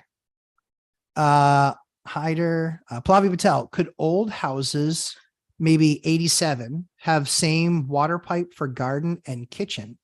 If yes, how are you supposed to save damage during heavy freezing temperature, not having ways to shut off from inside? So they can share the same line. What you'll often see is you will see the line piped to the kitchen, and then you'll see it tee off or branch off into another line that might then go to what's called a silly word, sillcock, which is actually the valve that attaches to the inside that goes to the outside where you turn the thing off. So often where you see that thing where you turn it off, what you want to do is you want to go inside the house. Well, this is what I do. Maybe it's wrong, but this is what I do. I go inside the house. I shut off, because you can almost always shut off. It's either a turn, like this, or it's a star valve. You shut it off. And then you go back outside and you turn that thing on. You let whatever water come out of it. That's typically how I do it. So usually, even if the line feeds the outside and the faucet at the same time, almost always it should be that sillcock is after the kitchen sink. If it's not, then you probably want to have a plumber adjust that for you and have them like, bring a loop around or something like that, because you want to be able to, I don't know what market you're in, but for me, we shut off our silcox every year and we do it inside, shut them off. And then we go outside, kind of drain it out. And that way we make sure as much of the water's out of that thing as possible. So it's not going to freeze. So if there is any little bit of water remaining in there, that's fine. That little bit might freeze, but it's not going to be there. It's not going to be pressurized and you're not going to get a blown up pipe. So hopefully that helps you. What kind of pipe? Smoking one, hider, and stoners. Chester, I love that course name. Thank you very much. The course is going to sell itself with a name like that. I appreciate that. All by design. Welcome to the channel. You didn't ask a question, but that's okay. Love having you here. Evolve Properties LLC. Lambo update. Lambo update is prices. They are coming down. I'm not in a rush, guys. I'm not any less happy with my life not having a Lambo. So the Lambo will come. We have the asset that's making us the money to afford the payment for the Lambo. We do. We have that. And so that asset continues to produce its income and revenue. But I only have to buy one and it costs me nothing to wait. In fact, it's just like my second house or a house in Vegas. It only costs me more money. So if it only costs me more money, I can wait as long as I need to. I don't have to catch a falling knife. I can just wait until things plateau. I will be looking. I have calls out to multiple people saying and this is rude, so I apologize if it offends, when a crypto bro needs to, that just got FTX'd, needs to start selling some of their assets off, you know who to call. I'm happy to help bail them. Again, not being rude, just being factual. I'm sure people will do the same thing for me when I need help financially because my housing is all worth 40% less than what it was worth, which doesn't matter. John Peterman, Velocity Mortgage, Steve, got it, brother. Cool. Yeah, give him a call. Let him know. Lumberjack Landlord sent him. He's my dude. Loved meeting him. Super, super guy. He got that deal done for me. Without him, that deal doesn't happen. And he did it in 10 days. I can't give you any better recommendation than that. That's how good he was. Now, one thing I will tell you, you're going to get a lot of emails, but it's because they're trying to get the deal done. So just be on point. Make sure you're getting back to him. And I bet you can get a deal done pretty quick. John Peterman, you are more than welcome. John Peterman. I love it. I love it. Love it. Loved your questions last night. They were awesome. And thank you for answering. Dude, you're very welcome. Layla Kiros. I'm trying. I hope. At Millennial Mike, I just got offer accepted on number 10 Rust Belt rental. Good for you. Would like to compare notes on Gary versus Akron. That's awesome. Millennial, hook it up. Congrats, Leah. Yeah, that's awesome. Good for you, Leela. Or Layla. Or Leela. So much love to Matt, Dion, and Zuber for confidence to keep going. Good for you. Good for you. Thanks to you too, all nighter. I know he keeps us clear and going through it. DJ Sanctus, how are brokers being posers? So a broker being a poser is this. And I think that's a fair question, DJ. So a broker being a poser is that they're sitting there acting like the entire world is crashing when only their world is crashing. Their transactions, admittedly, if I were a broker, I'd be going mental right now because my transactions are probably down 40, 50, 60%. I'm seeing people get DQ'd, disqualified, because the rate is so much higher than it was. And so all I'm saying is that they're reporting the news that they have, but that does not make the market. And that's not the market at whole. So people are talking a lot about these sensationalistic numbers. Simon and I, the uneducated economist, I joke with him and I'm like, things are 300% worse than they were. I went from 1 to 3. 3 doesn't matter in a portfolio of 137. 3 would matter in a portfolio of 6 or 10 or 12, right? But people aren't seeing those numbers. So that's the poser piece. There's a lot of brokers that are amazing brokers. Matt, the mortgage guy, probably one of my favorite guys on YouTube, tells you exactly the way it is. But people that are posers are the ones that are going out there and saying, this is the crash. And it's the crash everywhere. It's not the crash everywhere. It just isn't. There's certain markets that are still performing well. There's certain markets where anything below the median price flies off the market. Still markets like that. And again, them prognosticating on rates, what the rates are going to be, they have no clue whatsoever. It's especially different when they talk about how this compared to 07, 8, and 9. It looks nothing like it. To them, it looks a lot like it, but the foundation of the financial system looks completely different now over what it did then. 52% of loans that were being done right now. So this is why I'm saying they're not sharing all of that data from what it actually looked like in 7, 8, and 9. And if you have only spent the last 12 years or 10 years being a broker, you don't know the most important part of history, living through that other stuff. And so there's a lot of people that think that this is Armageddon. It looks nothing like 08. It looks nothing like it. It's not even close. I'm telling you, it's not even close. There were 3.6 million homes on the market in 08. And then we started dumping 200 to 300,000 a month on for supply. When we were already at 3.6 million, which was already 6 months, this market looks nothing like that. The debt that was there, 52% of people were in adjustable rate mortgage. You know how many they are right now? Four people in adjustable rate mortgages. It's different on the commercial side, but in residential, it's 4, not 52, 4. So that's where they're being posers, is they're not sharing the entire story. I have no problem if they don't know the story, but then that makes the issue the people that are following them, because they don't know the story. They just don't know. The other thing too is there were a lot of people that maybe were in that time, that were mortgage brokers at that time, that were also pushing those crappy products. They had no problem pushing those liar loan products and pushing those ninja loan products. They had no problem when it was paying for their family's bills. And then they act like the real estate investor was at fault. Listen, it was everybody's fault. If you lied on a loan to get an application, your fault. If you were a bank offering those liar loans, your fault. If you were a mortgage broker that was part of the problem, your fault. Because I know a lot of mortgage brokers told people, I heard it all the time, don't worry, in 6 months you can refinance. Don't worry, in a year you can refinance. And that's how everybody went belly up. That's what I'm talking about, the poser stuff. Hopefully that answers your question, DJ. I'm always happy to be respectfully challenged, and I appreciate that. Joshua Levenstein. When you get a chance, how do you convince a lender that oh, there's my question. There you go, Joshua. Thank you for bringing the heat, my man. Hold on one second. I just need to scroll down and see how far behind I am. Holy Lord, am I far behind? I'm so sorry, guys. I will do my best to get through the questions. I'm sorry. But I want to make sure to give you all the information. Let's see. So, any super chat, cheap super chats, make sure your answer gets make sure your question gets answered, reverse that. And it helps the YouTube algorithm make sure that other people recognize that we're paying for answers here. And in discussing things that are great for the group, that will make sure your question gets answered, because I'm already supposed to be done in 7 minutes. I will go to 1:30 today, but I can't go past that. I'm still trying to recover from my son's 5-year-old birthday party yesterday. Holy Toledo. I literally stood in front of the entire room and I said, all right, everybody, who's ready for some sugar? And all the kids are like, yeah.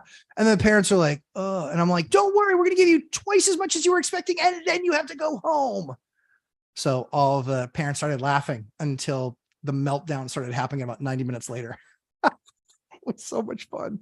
All right. So when you get a chance, how do you convince a lender that you actually want to live in a 200K property for a year when you also have a 400K property? That is an amazing question. And one of the reasons that I teach my 4-3-2-1 strategy. 4-3-2-1, duplex, or excuse me, duplex, quadplex, triplex, duplex, single family home. Okay. The reason that you do it in that order is because you won't get this challenge from Fannie and Freddie. The underwriter for this mortgage company is challenging you based on the rules, right? Based on the rules that they are given from the underwriter. I'm going to help change things for you. Matt, the mortgage guy, you call him up. He's on YouTube. Send him a message. All of his information is there. Matt, the mortgage guy, super awesome dude, knows how to handle this. And it's about being with a mortgage broker that knows how to handle the objection. One of the things is it can be a better school system for your kids. It can be a family event. It can be a number of different reasons. Don't lie. Do not lie. Always tell the truth. Don't lie. Because it's just like anything else. If you tell the truth, you can sleep at night and not be worried that someone's going to catch you. Just tell the truth. Speak truth. If there was a moral compass issue to begin with. which I'm not saying that there was, of course, because I don't know you. That being said, reach out to Matt, the mortgage guy. Here's the number of things. It literally can be, I want to change schools. I need more room. It's too much house to keep up with. I'm trying to lower my heating bills. It can be the taxes are too expensive in this town. It can be, I'm trying to get 15 or 20 minutes closer to work. Look at all the scenarios. Look at all the reasons why. Your number one reason cannot be because I'm trying to house hack and save a bunch of money. That can't be it. But you can put other stuff around it, right? You can put other stuff around it. I'm trying to lower my expenses because, my wife's job has been cut back in hours, or my job has been cut back in hours. There's 1,000 things to do. And that's what you want to spend the time with a guy like Matt, the mortgage guy, or someone on his team that he would appoint. That's where you get the value of having that conversation with an actual pro, because he will say, okay, walk me through the scenario. You walk them through everything, you go through everything together, and you're just like, okay, these are the reasons that I would cite that you're moving, because they have to be true. Otherwise, it's mortgage fraud. It's got to be true, guys. It's got to be true. But I guarantee you there's 2 or 3 or 4 reasons that you can make. So I made that move. I moved, I moved single family. I'll only go back the last 5. I did single family to duplex, duplex, duplex, duplex. And then I went single family again. All of those were in the same town. I was honest. I told him exactly why I was moving. It was more space. It was less space. It was closer to my wife's mother's house, who's older and needs help. Grandmother's. Sorry, mom-in-law. My mother-in-law is only like 10 years older than me, because my wife is 10 years younger than me, or 8 years younger than me. So Joshua, let me know if that's helpful. Chester Williams, congratulations. This is what we do here in this community. We cheer each other on. We're all on the same journey. One person's win does not make it a loss for somebody else. And we want an iron sharpening iron here. So good job, Chester.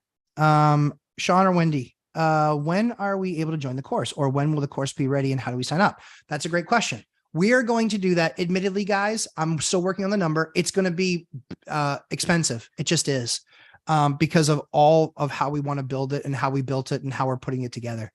That being said, it's going to be probably we might do a pre-sale right before Christmas. I just want to make sure that we know we're going to be live in January, which I think we are. But I just want to make sure that that's the case, because I want to make sure that you guys know that that's the case and that it's coming. A big thanks to Mrs. Lumberjack for sharing the Mr. with us. I appreciate that, Hyder.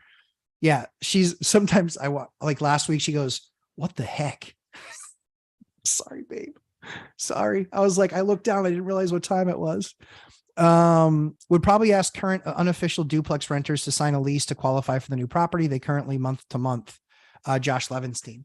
Month to month, all cash. Yeah, I would have them do a lease. What I would do in that process, Josh, is there is a great channel out there called Dion Talk Financial Freedom. He has something called the binder strategy. It's on his channel. Cliff notes of that are this: you talk to the tenant and you ask them, what do you think would be fair rent? What do you think would be fair? But you provide them with the data of the units that are like theirs around them. We build something called a rent box. The rent box is, it's going to take a little bit of time on your part, but you build the rent box so you understand exactly what amenities, what places are rented for, what amenities they have, and the condition of such. Then you basically look at those and you compare them honestly to the unit that they're in. When you do that, you're then able to come up with what you believe in your mind is fair, but you ask them. We want to give tenants a chance to stay. I don't need every last dime out of all of my units, but I need to make sure that I'm at least somewhat close to market. I have to, because all my taxes went up, my water and sewer went up. That's not their concern, but as a business operator, it is my concern. And the number one reason that landlords get out of the game is because their place turned into a slumlord's place, because they didn't raise the rents. They were lackadaisical. They just wanted to keep the tenant. They kept the rents exactly the same. And then they find themselves 5 years later with $25,000 in deferred maintenance, tenants getting more miserable. Then you have to raise their rent, but you can't still afford to make those fixes. And then they end up leaving anyway. Congratulations. That strategy does not work. So that's what ends up happening. Let me know if that helps you out, Josh. Layla, thank you. Chester, yes. Thank you to Mrs. Lumberjack for allowing Matt to share his time with us. I'm happy to do it. Afternoon, everybody. Hey, Tom on 2X catch up. Man, I don't know how people listen to me, how fast I talk without the 2X catch up. Tom Kine, hit the like. Thank you guys. I appreciate that. 101 users, 101 viewers, like it's a game. 101 concurrent viewers, 61 likes. Guys, what the heck? I think I'm bringing heat better than that. Anyway, all-nighter question. Do you have a rough estimate of how many tenants leave units trash to clean? Understanding your application process weeds out most of the trashy ones out, hopefully. Yes, that's a great question.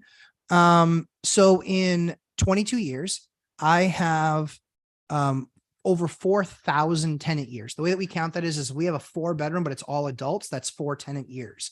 If we have a house that's a family, that's 1 tenant year. So it's basically the number of people in a place that are actually paying rent. So when we have a young professionals place, and again, this is not a rent out by the room scenario. This is 4 friends came together, rented out a place, and they're paying, $750 a month times 4, it's $3,000 a month. That's 4 rental. That's 4 rental years. That's a rental year. So I have over 4,000 rental years. Right now we're about 400 rental years a year. Out of those over 4,000 rental years, because again, we didn't start off the size that we are today, but after those over 4,000 rental years, we have had a trashed unit less than 10 times. I'll put my numbers up against anybody's in the business. And thank you for the 7 people that just took the time to like this, because I know you got to close the chat, go out, hit that like button, then come back in the chat. I learned that watching Simon, Uneducated Economist. Taking the high road in life works. We never let other people's habits take our own habits down. Yep. It hurts, but in the end, it hurts, but in the end, or in a little while, you win. That's true. Just handle yourself the right way. Masonry hammer. Thank you. Man, I'm really far behind. Great comment, Sean and Wendy. I agree. This is a quality lunch break. Corby, I appreciate that you're with us. Thank you so much, Corby. Financial firefighter. Hey, aloha, financial firefighter from Hawaii. Dumpsters cannot have refuse above the rails in my area. So that's true, Hyder. The bigger issue, Hyder, is weight. And so you can't be above the line. A lot of times you can get above the line because they have this tarp that they can pull over it. I get that courtesy with my dumpster company, but I spend 40, 50 grand a year with them and the number of projects that we're doing. The thing that they can't give away on is the weight. The weight makes a difference because they're what the trucks are rated for. So that's the thing. That's the biggest issue on the brick side is the weight. So when you call them and you tell them, hey, it's for taking down a chimney, you got to make sure when you talk to them about taking down a chimney, you got to make sure that when you talk to them that they say, hey, don't have it above quarter full. And what you do is you basically take a tape measure, go up from the bottom to the rail line. And when you go up from the bottom to the rail line, they'll tell you it cannot be more than 20% or 25% full. Just make sure that it's not more than 25% full. All right. Big super chat. Let me just roll down and see that big super chat. Joshua Levenstein, appreciate it. You're very welcome, Joshua. Let me know how it goes. Matt, the mortgage guy. If it's not him directly, depending on what area. Josh, what area are you in? I probably should have asked that. But Matt is nationwide. He can help you everywhere. Hey, Tom Kine. Appreciate the $2 super chat. Good stuff here, Matt. I appreciate you, Tom. Tom is a valued part of our community here. Doing the work. Let's see. Any plans on doing more videos with Mrs. Lumberjack? Yes, there are. We just had to get past that crazy season. All my daughter's treatments and everything for like a year. And then it was like, we tried to get our life back kind of over the summer. And now things are kind of starting to hit a norm. We're definitely going to have time in the wintertime for sure. But yeah, we've been super busy because we bought so many properties and we're trying to, stabilize. We're trying to stabilize those properties. And that doesn't mean getting rid of tenants. That means introducing ourselves, talking to the tenants, making sure that we're like-minded. And like-minded just means I provide a service, you pay. You don't pay, I still have to provide the service. that only works for a short period of time. Yes. So masonry hammer. Thank you. Yep. A diamond blade on the grinder is always a good way to take out some of the mortar between bricks, mostly surgical. Yeah. For repairs. Agreed. Yeah. And at that point too, like then you're passing the value of the brick for the time, if you will. So that's why it's like, if you can pack it off with, and most of the time, those old chimneys, that limestone is going to come off pretty easy. Cause you're talking, think about this. It's 115 years old. Think about that. It's 115 years old. You're taking that brick and the brick wasn't made that day. So it's probably 116, 117 years old. Think about that. Think about how well made these craftsmen made these homes. Man, like they really love their jobs and attention to the detail and pride of ownership and pride of craftsmanship. I just love that. So a lot of times though, after it's 115 years old, you can get that stuff off pretty easy. And if you can't, the other thing you can do is if it's like not perfect, and if it's just a little bit, you can still save it. And just because you'll just push it into your, patio anyway.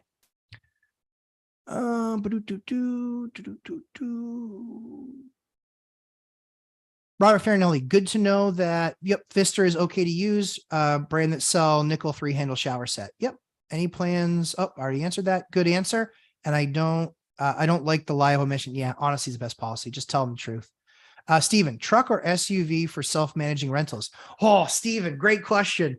Truck or SUV with trailer. It really matters. So I buy crew cabs. Because it fits all my kids and my wife. So literally, if I have to go do something, I've got the bed there, but I do appliances and things like that we can go back and forth in the bed with. But the SUV, I recognize why that is too. And so SUV with trailer or truck.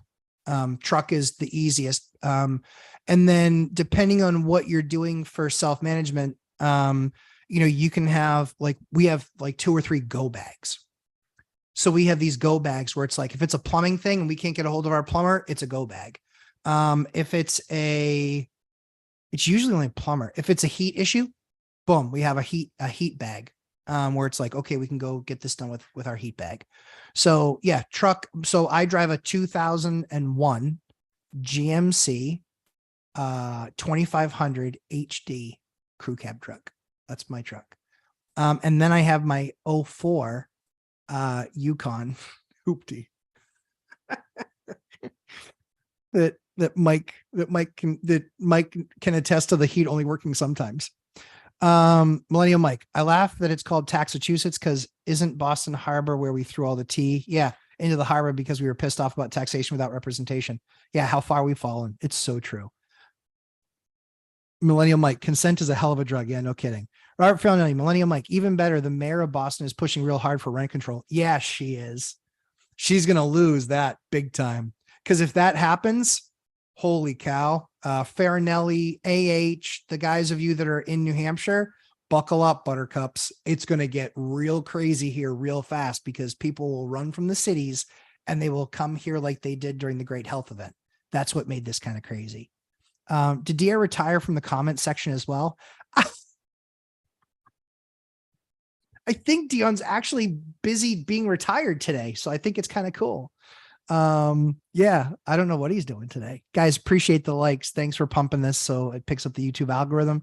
Appreciate that. And again, happy to answer questions. It's right now I'm about 10 minutes out. It looks like from getting to questions towards the end. Thank you for answering my question, Lumberjack. I live in Greater Boston area and Taxachusetts is very friendly to tenants. True, not landlords. True. It's making me think twice about being a landlord in Mass. Yeah, I think, everyone has to make that decision. But when I evaluated it, New Hampshire was a distant first. Like Maine and Mass, they just took turns like eating stupid soup of not the people, the legislators, of how to create the right environment. And in fact, I don't know if it's still true, but if Maine isn't the #1 state in the country per capita for assistance, it's still, I think, still top 5. And what does that mean? That means that everything is geared towards assistance packages. And that's a problem because you got to create that revenue. That's with an income tax. That's with a sales tax. That's with a property tax. It's with all of those things. Let's see. Robert Farinelli, D Dapper. I can work. My friend is doing well. I can work. My friend is doing well. House hacking in Methuen. Yeah, I think house hacking is different, but when you're actually owning the separate properties, I think that starts to become a challenge. Uneducated comments. I see you are on Zoom right now. We should do a live stream together and answer viewer questions from a supplier versus property owner. Dude, you want to? I'll send it to you right now if you want. Are you still here? I'll scroll down. Are you still here?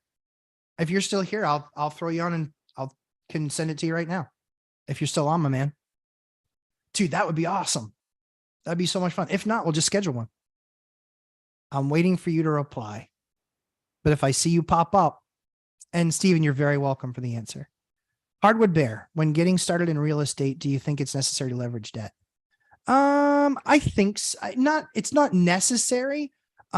Debt is what helps you grow faster. Oh, let's do it. Dude, guys, we're going to really rock the world. Let's do this. All right. Give me 1 second. Where the heck is my invite? Guys, so awesome. Invite. Let's do this, dudes. Dude, we're going to do a live stream together. I love it. Man, Wonder Twin Powers activate right there. I dig it. Oops, I probably just showed that on my screen. Actually, no, I didn't. Thank God. Hold on. Here we go. Boop, there we go. Oh, here we go. Dude, this is awesome. I love this. I love this. Wonder Twin Powers activate.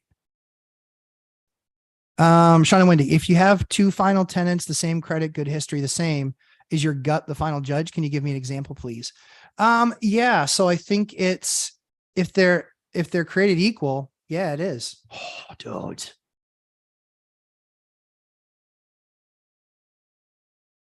There he is. What's up, my dude? Hold on, let me get the dice. Now, dude, I love it. Now we are live with the UE, the uneducated economist. Dude, do you ever get tired, bro? Like, I just did like a 3-hour live stream last night. I know I watched all of it, and then I was just kind of like, man. And what's really funny is Ashley goes, I really want to keep on listening, but she's like, he's just got such a soothing voice. I need to go to bed. I was like, I'll tell him that. He'll crack up. That'll be great. So, dude, we are here, uneducated economists. We're going to bang out some more questions together. I love it. This is absolutely freaking the rock. And Dion Talk Financial Freedom. Thank you for the super chat, Dion. I love it. So, dice loaded sound snags. You got it. So, well, we'll start off while some other questions load up. We'll start off. What did you think? What do you think about any of the crazy things that I'm saying there, UE, Simon? Well, what specifically do you want to talk about? I mean, because there was all kinds of stuff that you were talking about. So dropping heat. I'm just kind of carrying the phone around with me while I'm hanging out with the family and stuff. Everybody has it going. Everybody, like my mom's sitting in her room, my wife's doing dishes with, it's like, I love it. So I think, one of the things that I think kind of perspective for people. So you're, the uneducated economist. And so you understand how markets work. And so I think one of the most misunderstood things that we see from the crash bros and the we want you to fail bros are the idea that when the market goes down, that somehow all these landlords are going to go out of business. I don't understand what they would think the economics of that necessarily are, right? So kind of your take just from a general supply demand, kind of what you're seeing going on in the bond market, because we're tacked to the 10-year on mortgages, right? Well, let's hit it. Let's agree with them for a minute. You're going to lose all your business. Everything's going to go down. We agree with them. Let's find out why. Okay. Let's hit it from all the reasons why it is that you're going to lose it, because it's going to be like an '08 financial crisis. Yeah. But it's not, right? Because some of the things you have already discussed. I mean, when we look at what happened during the '08 financial crisis, there was things that was being created that are just not happening right now. And mainly it was those toxic securities, those mortgage-backed securities that were filled with loans from people who were not going to be able to pay them straight up. Yeah. And so there was no way that was going to work. It was going to fail. It was set up. I mean, whether they set it up or whatever, you can put all the conspiracy theories aside, it was going to fail. So what we have going on now is not the same thing as the creations of those mortgage-backed securities. So we have to figure out what it is that is going to cause the markets to fail. And now everybody said it was going to be from the rising of interest rates, which makes a lot of sense. You know, I mean, if you raise the interest rates up, the capabilities of the buyer just simply won't be there. The prices have to come down to meet the buyer's capabilities. Well, that makes a lot of sense. Yep. So now we look at what actually happened is that the interest rates have risen quite dramatically, and the markets have come down some in some areas, like you're saying, not everywhere, not equally. And in some areas, it's probably going to be hit a lot harder than others. Yeah. But the mortgage markets aren't crashing. Like, you know, interest rates didn't shoot up to the 15%. We don't see like the things that were anticipated that was going to come from the lifting of interest rates. In fact, even though the Federal Reserve said that they were going to raise interest rates, not as much, but they were going to raise interest rates, the markets love this news. And we actually saw mortgage rates come down in a lot of areas. And so the perception from the people are not the same of what it was back and during the prediction times of what interest rates were going to be. It's not equal, right? So what is actually happening is that there is a lot of support taking place inside of the mortgage market from the investors looking for fixed income. And since the mortgage market has so few new mortgages being written, there's less refinancing taking place, there's less mortgages being written due to home sales. That has depleted the pool of mortgages that are available for investors to buy. And that's the support that the mortgage market is finding. So the interest rates aren't going to continue to rise so long as that happens. If there's less mortgages being written, then there's less pool of mortgage-backed securities for the investors and support is found. That's exactly right. The other thing that you look at too is when you look at the number of refis being done, 93% of mortgages are below 5.2. Who's refi? Say that again. Say that one more time. 93% of mortgages are below 5.2%. 93% are below 5.2. Yeah. See, like who's going to refinance the 6.5 or 7.5, right? Yeah, nobody's going to do it. I mean, who's giving that up? Yeah. Right. No. The other thing too is you get really with a bunch of people have to sell. I posted a graph on my Instagram that shows, it says our connection's unstable, so I'll keep you posted. But I posted a video, a graph on my Instagram, and it basically showed, hey, listen, literally 2% of the 38% gain in the last 2 years we've given back, only 2%. So if we've only given 2% back of the 38% that we gained, we still have 36% of a gain. Well, that means that if you bought in the last 2 years, you typically, so this is just on the equity side. It means you likely are still up 36% if you bought in the last couple of years. But the most important thing is the note that you have on that house, that debt that you have on the house is an even better asset. To Simon's point, bankers are sitting there looking and going, we need more product, guys. We need to be buying more, but there's no more churn of those mortgages. There's almost always churn of those mortgages. Guess what? That's why those guys got stupid wealthy in the last 2 years, is because everybody and their brother and their sister and their mother that they, that lives 6 states away, they all refied everything. So everybody refied everything. Well, now you've got 93% of mortgages below 5.2 or 5.25, 93%. Plus they've got, 30, 20, 30, 35% equity, depending on what market they're in.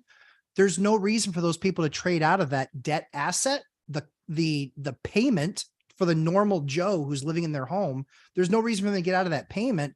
And thus means that the market is going to be pushing hard. Now, the difference is what we've seen a contraction in the margin by which the Fed funds rate is and the 10-year and what the actual mortgages are. So we've seen the rate, right, go up, just went up another 75 basis points, but mortgages came down. So explain to people a little bit what that phenomenon might be, of that margin compression. Well, that's exactly what I was saying is like, there are people out there who are looking for fixed income. And although mortgage-backed securities got a bad rap for being a toxic asset, there are investors out there who are looking for them. And when it achieves that number, now you have to think it's like any other bond, a mortgage-backed security is, right? So when the yields rise, that's the price coming down. And just like if you're a stockbroker or, a stock investor and you say, that's it, that's my number, that's the price I'm looking for. Okay. That's what's happening. So as the yields begin to rise on the mortgage-backed securities and the price come down, it's hitting the target, right? That's the place they want to be. Everybody wants to say that it's all the Fed. The Fed is doing it all. The Fed's purchasing. They're not. They're actually going the opposite way. They're unloading. Selling. That's right. And, that's right. And that's where I think like the Fed isn't stupid. Right? Like if I can figure this out, I'm the uneducated economist. I barely graduated high school, right? And if I can come up with all this stuff, right, and it's all logical, then it's like the Fed has to be like 100 times smarter than me, right? So anyway, I have to think this was set up to be this way, to have a pool of mortgage-backed securities that was diminished so that the free market, whatever that would be, would come in, and support this market because there is such a depletion of it. And that's exactly what I'm seeing. That's the phenomenon, right? That nobody was anticipating. In the mind's eye, you hear about it. Intuitively, you would think, okay, the Federal Reserve says that they are going to unwind their balance sheet. They're going to unload mortgage-backed securities. What does that sound like? A flood of mortgage-backed securities coming onto the market. It totally sounds like that to me. It's what I anticipated. It's what I heard. It's what I thought. But then what happens, right? Is the refinancing, the sell, the depletion of the pool of mortgage-backed securities. Right. That's how they can do it. Here's the support that comes in from it. So that is something that not a lot of people, I don't think, were discussing or anticipated coming to this market. So as the Federal Reserve continues even to today, even though it's not, 3/4 of a point, but only half a point, that is promised that we're going to receive.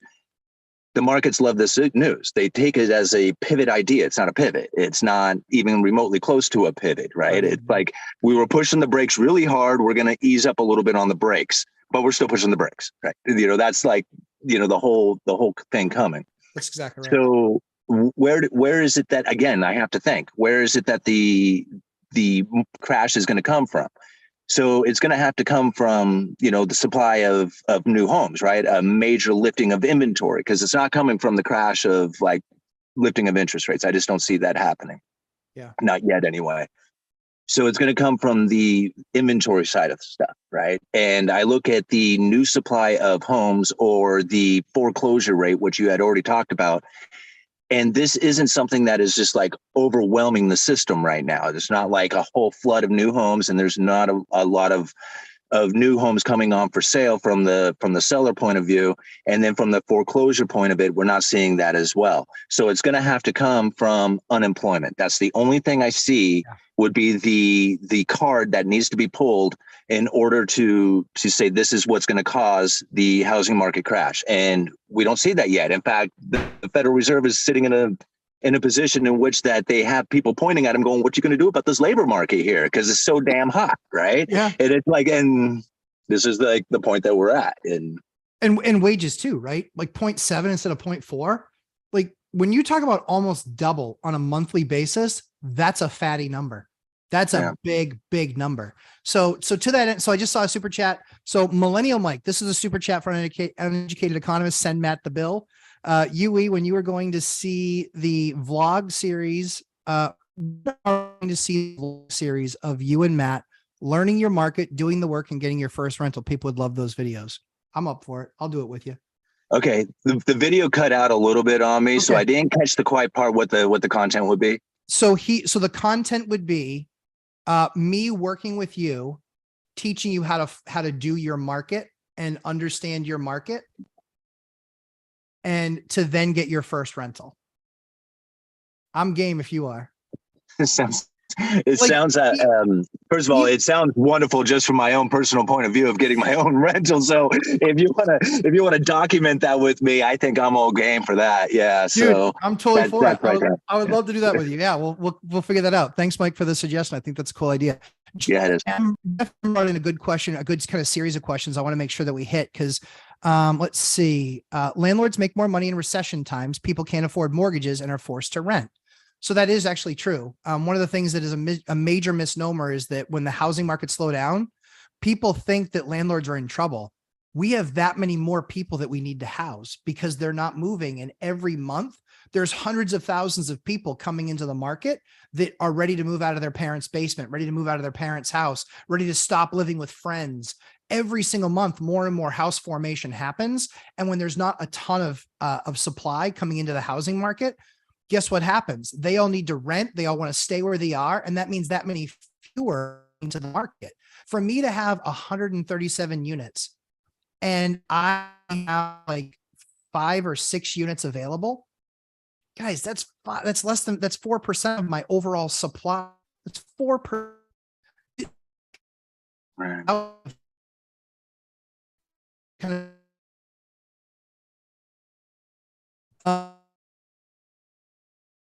Um, foreclosures are a thing of the past. Can you still see me, Simon? Not sure. Are we good? Yeah, I think I just got back on. Okay, cool. So it says foreclosures are a thing of the past. The culture has changed. Everyone gets a trophy now. I think that's largely true. I think that most banks are going to get in there and try and do a workout. I think that that's the big difference. They saw the calamity last time. That's something you experienced. You saw the calamity last time and what that meant in the market when the bank basically just said, we're going to foreclose. They thought it was a good idea to get those assets back. And then they realized what a horrible idea that was, because then they had to work through all those assets on their books. And literally the reason why the number of foreclosures stayed about the same for 3 years is because the banks didn't say, let's get them all to market at once, because they had to mark it to market. And if they had to market to market, they couldn't take a $10 billion loss in a quarter. They said, we can take a $10 billion loss, but we have to do it over a couple of quarters and spread it out. And that's what made a lot of that process take so long, is that they didn't want it all coming through the system at the same time, because then it would mean even more inventory that would hurt their pricing that much more. So of the 4.3 million people that went on forbearance, only a little over 300,000 people are still in forbearance. So that means 4 million people have gotten out of forbearance. The bigger difference is that now there's a market for those houses. And in all likelihood, if you've been in there for more than 2 years, guess what? You probably have anywhere from 25 to 40% equity. You could sell your house tomorrow and actually walk away with a check. The only issue is you probably have a 2.5 or a 3% mortgage. Where are you going to go? Where are you going to go for that payment? So Simon, if you were kind of, just interested in your thoughts, kind of opining on what Jeff kind of said, now he's saying a lot like what we were talking about, which is jobs are now the issue. People a lot of times can't even leave the jobs that they have anymore, because it's like, how are they able to, and Jeff, you can give me more detail on that if you want, because I think the idea is, hey, they're in a job. They're in that market. They're living in that house. They can't like leave for another job in another state, because even if they're going to make $10,000 more, the price of housing is going to be 30 or 40% more based on rates. Right. So I guess the idea behind it is that there's just not enough income to deal with the move or to deal with any other purchasing of any other house or something like that. Like basically you feel stuck, right? Yeah. Yeah. And I mean, the only thing I can honestly say is you got to figure out a way to make more income, or spend less money. That's a difficult task. I mean, I lived broke my entire life, so I know what it's like. I mean, believe me. I mean, it was like the only time I really did do any kind of real, I would say had any kind of decent income was when I was doing construction, and I pretty much sat at the bar all day anyways. Right. So It was like, I didn't do, I wasn't smart with it at all. So up until I was about 40 years old, I didn't really know what to do or have any idea of what I was supposed to do. And I think that's probably where the problem really lies, is that because I tried buying a house when I was 32 and failed, right? Because we had the great financial crisis and all that other stuff, and depression kicked in and blah, blah, blah. It was a bad time. So what's going to happen is that people are going to have to realize that your daily job isn't going to cut it. Yeah. Right? No matter what you do, the daily job is just simply not going to do it. So you have to figure out another way. You have to figure out side incomes, and the internet is providing us with all kinds of ways to make money. You have to get creative. And the thing is that you really have to want it. And so it's easy to say, okay, I'm done with my 9 to 5 job. This is my time now. I'm done. Right. Well, okay, you can sit there in the recliner, drink beer, watch TV, or you can start figuring out what it is that you need to do in order to get more income, or, spend less money, or do something and get into that mindset. Once that starts to happen, then you're going to start realizing that the purchasing of houses and rental incomes, stocks, whatever it is that you want to come, it starts becoming a lot easier to deal with when you start taking on that kind of mindset. And, that's really what it comes down to, is that we're never going to have a condition in which that is going to provide a way of a house for everybody. Yeah. I could, and the reason why I say this is, and it's not to be like mean or cruel or anything like that, is because like, I'm just trying to be a realist in the whole manner. I cannot find any time in history where there wasn't homeless people. Right. It is. I can't. Yeah, I agree. I cannot find any time. And so if I could find that example, then I could say, okay, this is what we need to do in order to do that. But I can't. So that's not going to happen. I'm not delusional. It's just like, you got to provide for yourself, not expect government to provide a condition in which that you're going to be, successful in. You got to figure out what this condition is and be successful in it. Yeah, I agree entirely. And Jeff M. So he says, this guy's pretty smart. Never heard of him. I'll check out his channel. I agree with you, Jeff. Thank you. He is really smart. He saved me from those 3 decks. So thankful I didn't build those things, because I would be like, when we priced them out and it was like $12 for a 2x4x8 or the pressure treated, like, what we went through with 4x4 pressure treated. I was just like, oh dear God, how much a foot is that? And you're just like, I'm not trying to build the Taj Mahal, I'm trying to build a deck, and everything got crazy expensive. And we put off those things and probably saved ourselves half as much in doing that. Jeff M says he's right. This is why jobs market is going to stay hot, hot, hot, which could very easily lead to wage price spiral unless the Fed keeps raising, but they can't raise because they have printed so much. Thoughts? Because I think I disagree with the end part of that, but go ahead. So I think he's talking about. I'm trying to process that, because I think I don't think anything out of the possibilities of what the Federal Reserve can do. Yeah. Right. So, I mean, when somebody says they can't go take the Fed funds rate to 15%, I'm like, okay, that doesn't sound right. You're right. They probably can't. But, then again, I said they probably couldn't do a lot of stuff that they do. Right. Right. So, I mean, as far as like what the Federal Reserve is going to do into the future, I honestly, like, they are going to keep the interest rates elevated. That's what they're going to do. They're going to keep the perception to the people that they're going to keep it elevated, and they're going to do that for the foreseeable future until they can get an average inflation rate over time, whatever that means. I don't know exactly what average inflation rate over time is, because they don't really define that very well. But you're hitting the nail on the head, though. The problem that people have is they're thinking 2 is a target. 2 is the journey. That's the average. That's the average. That's what they're saying, right? I think that's language that people are missing. Yeah. In fact, I just did a video probably, I don't know, 3 weeks ago or so. And there's if you go and type in like Federal Reserve average inflation definition or something like that, I forget exactly what it is, but you can find in the Fed documents how they have, and it was just like a few months ago that they actually said this, but what was it, 7 months ago or whatever? Yeah. But they say it in there that they have changed their target from, a 2% to an average over time. And then they do kind of define it a little bit, but not exactly like to the point that you could say, hey, this is a chart that you can go and see what an average inflation over time is, because nobody knows. And so to me, it's just now arbitrary to when the Federal Reserve says, okay, we've achieved it, Yeah, I agree. I think the challenge that many people have is they're always trying to time the market for when it will get better. So Dion, my buddy Dion, Talk Financial Freedom. So Dion Talk Financial Freedom, he's based out of Washington. He was a Marine for 7 or 8 years. He was a cop for 7 or 8 years. And then he started working for a CDL school. Then he became the president of the CDL school. And one of the things that he talked about is he started his investment journey about 20 years ago. He was 40 years old before he ever had $1,000 in the bank. 40 before he ever had $1,000 in the bank. Like, this is the story of everybody, right? This is the story of so many people.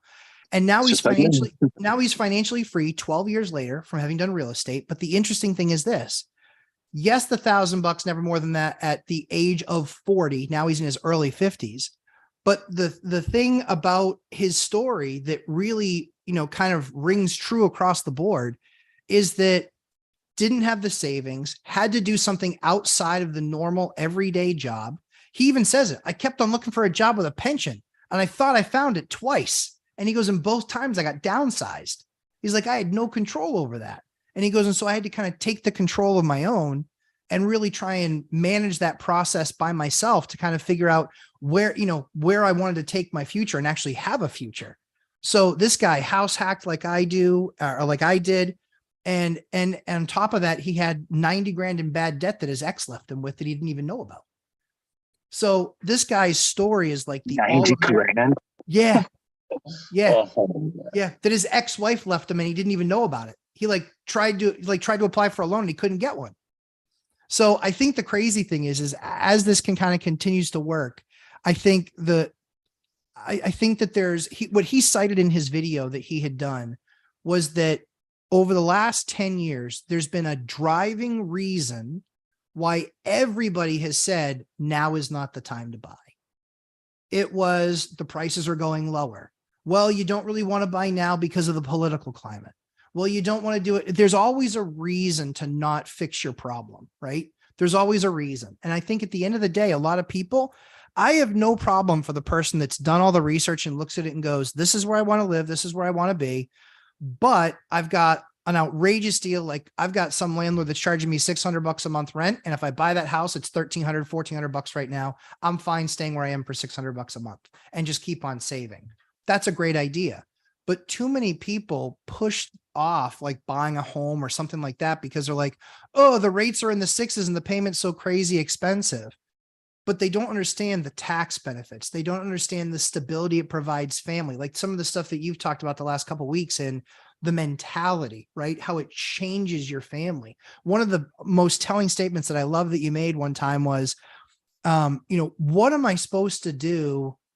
Like finally buy the house at exactly the right time. And my kids are 17. My oldest is 17. Like, so he gets to live in a house for a year. Then what do I need that size house for?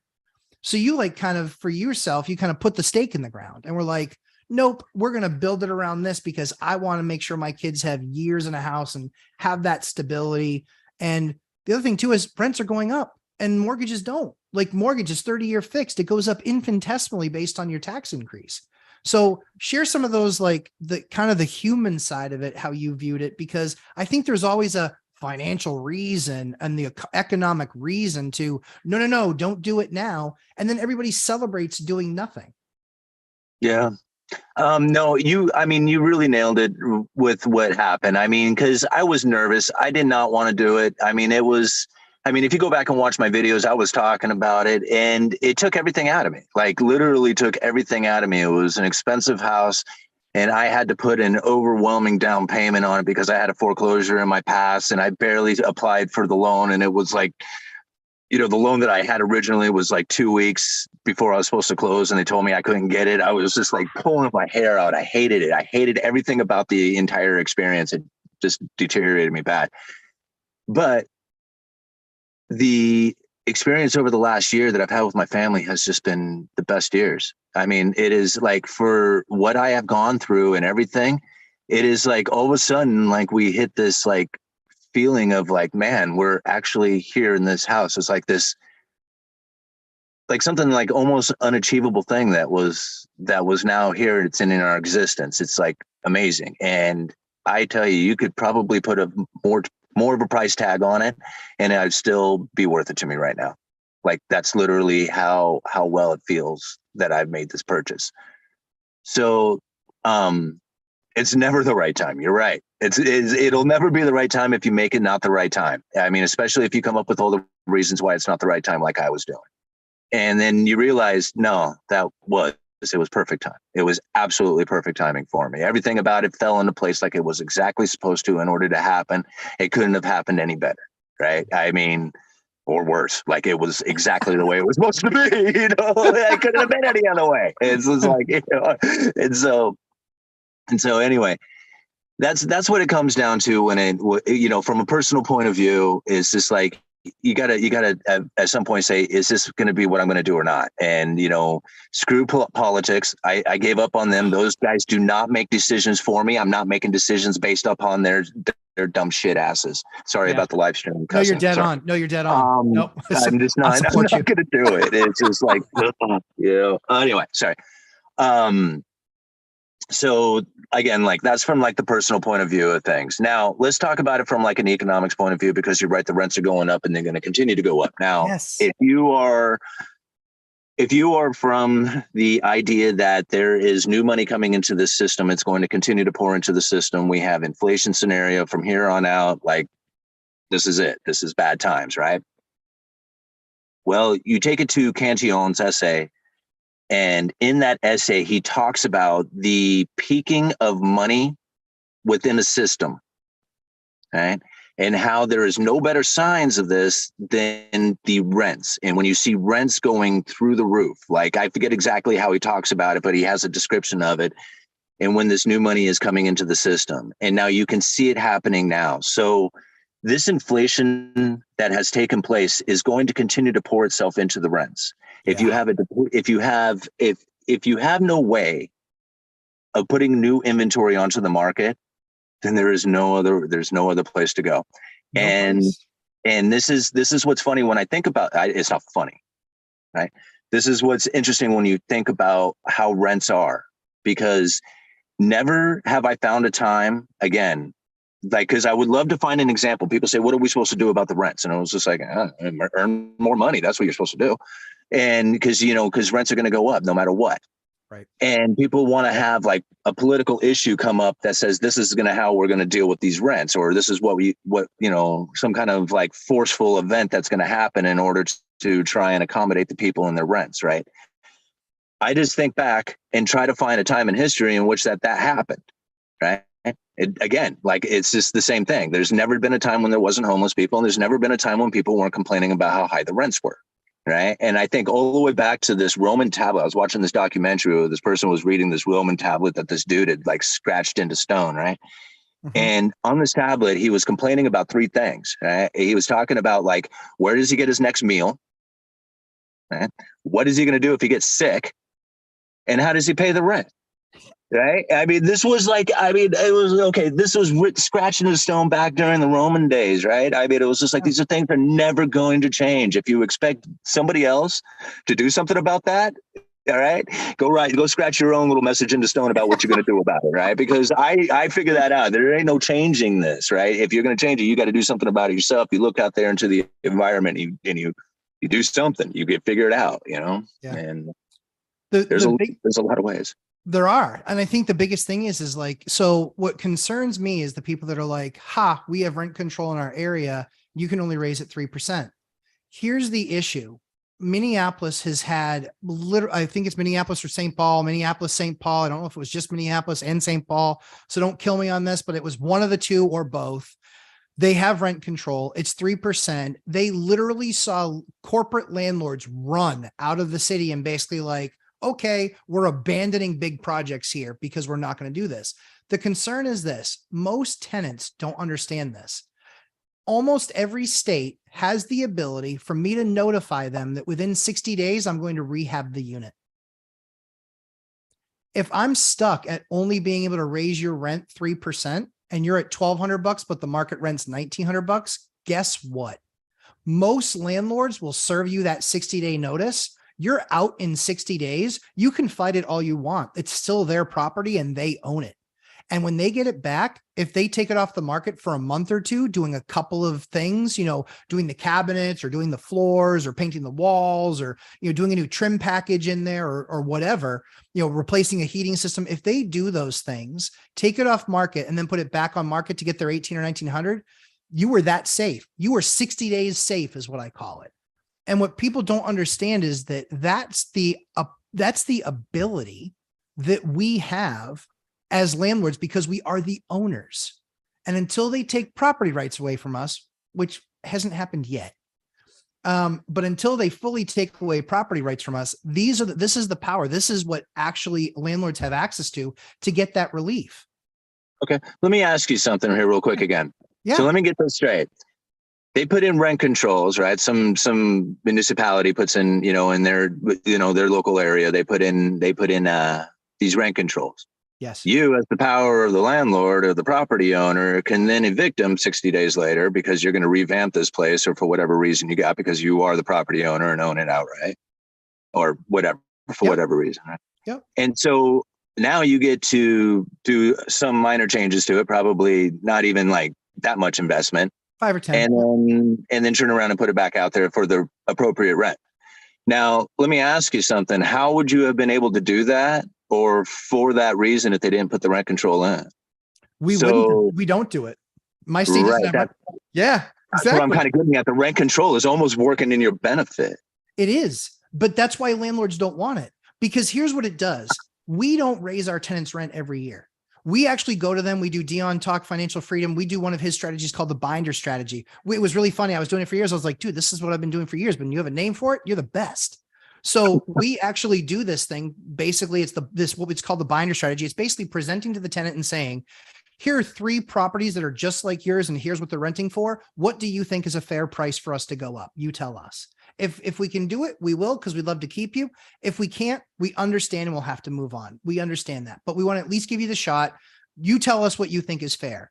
9 times out of 10, the number that they come up with, it's not the number that we gave them, but it's close enough when they're a good tenant where it's like, we're good. We're good. We'll take less than what we know we can get on the market, but it's a meeting of the minds, right? It's a contract. It's you coming together and saying, we worked on this together. We got a number that I can live with, that you can live with. You didn't want it to go up. Hey, I didn't want my taxes to go up. I didn't want my insurance to go up. I didn't want my land care to go up. I didn't want my snow plowing to go up. I didn't want any of those things to go up either. But we had to do something. And so that at least gets us to a place where we are able to keep the tenant in the unit. However, if it's 3% taxes, all these other things, that goes up more than 3% in a lot of cases. So that means now I'm making less margin on my property. Well, I'm not an idiot. If it comes down to me keeping my family with income or you staying in a house really cheap, I'm just going to serve you with a 60-day notice and tell you that I'm rehabbing the unit, and I'm going to abide by the rules. I'm obviously going to rehab the unit and spend $5,000 or $7,000. But what's the cost benefit analysis? The cost benefit analysis is you're paying 12, I can get 19. It's a $700 difference. I get a return on my capital in 6 to 8 months on the new rent. And here's the other craziest part, Simon. The craziest part, my phone rings off the hook from housing authorities in Section 8. Hey, we're willing to pay $1,800 for that unit. Do you have any units? Do you have any units? Yeah, not right now. Do you have any units? We can pay $1,800 for that unit. They need the inventory. Everybody needs the inventory. If I had 100 units tomorrow, I could satisfy the 3 agencies that I work with in 3 different towns, a population total of less than 50,000 people. They have 100 vouchers that they can't fill because their pricing is lower than the market's pricing. So if I'm just willing to take a little bit less, I can take that. But that little bit less is 20 or 30% more than that under rented or undervalued unit. So the government just forces our hand when they do it this way. It doesn't hurt me. I'm going to make a lot more money. I don't want it to force my hand. The issue is that I can't tell them that their rent's going from 12 to 1,600 because I have to rent control. It's rent control. I can only raise it X amount. So they just, when they come up with these rules, and this is the problem that I have with pretty much every government agency, is that they put these people in charge, like maybe, I don't know, transportation, who's never worked a day in transportation before. Yeah. Oh, yeah. You need that experience, right? Like I would never, it just blows my mind. But this is the thing that bothers me, is that landlords, the Dion did a great video on it. We've talked about it a bunch of times. The biggest issue that people have, that landlords have, is that they don't raise the rent consistently. And that means that they end up underperforming on their house, meaning that they can't do the roof. They can't do the deck. They can't repair the furnace. They can't take a big hit like that. And then their place becomes a slum place. And then their tenants are constantly complaining. And the one that you helped for 10 years keep the rent at 1,200 when it should have been 18, guess what? They're like, screw this place is a dump, I'm leaving. But now you're a landlord and you don't have any of the money that you need to bring it up to snuff so you can get the market rents to where they are. And so you end up having to sell to me and I buy that undervalued asset, but I look at it and say, I'll put $50,000 or 60,000 or 100 into that building. And then that can get me to the rents of 1,800. But then what just happened? You just lost affordable housing. You just lost housing that was a lot more affordable. And where did that all come from? That all came from people trying to do rent control. That all came from people trying to set rules around this. It's, that's, it doesn't surprise me when I hear this story. It's just like, this is exactly the way I would anticipate it going down. It's one of the reasons why I just feel like people ask me all the time, like, what's my political belief and stuff. I believe anarchy. Like, I really do. Like, I believe, and I mean, it's not like anarchy, like we have pitchforks and, stuff like that. You're not talking the purge. I'm not talking none of that stuff. No, I'm not.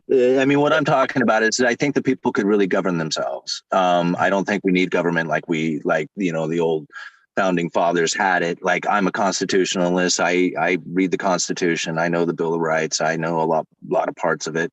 The Constitution is very short. It's pretty much, the rules of government and how they're supposed to conduct themselves. They don't.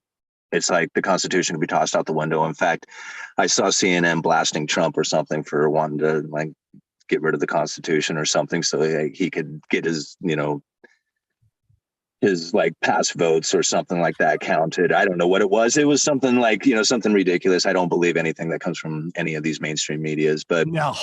I mean, it was just like, I look at that and I just shake my head. It was just like, as if like, like that person who was making that claim even cared about the Constitution themselves, it was like, don't bring that up, Tell you what, if you know anything more past than we the people, I'll give you $1 billion. Right. That's like, they don't know any of that stuff. It's that's crazy. Exactly what I was thinking. And Jeff, so Jeff, I did a video. So he has a good question here. Let builders operate tax-free for 5 years if they can build starter homes under the median home price. The problem is state zoning, though. They got to figure something out. So I actually did a video with Dion and with Zuber on my channel talking about the biggest issue. And in fact, the interview that Simon and I did together, Jeff, you got to watch that video. All these questions I had answers for with Simon. Simon and I had answers to these questions. The biggest issue, aside from financial understanding and just a financial education, understanding how things work, the next most important thing is zoning.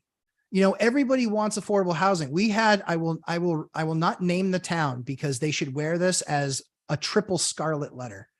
They are absolute, just horrible words. They are over the top about affordable housing. And a really well-off developer proposed a plan.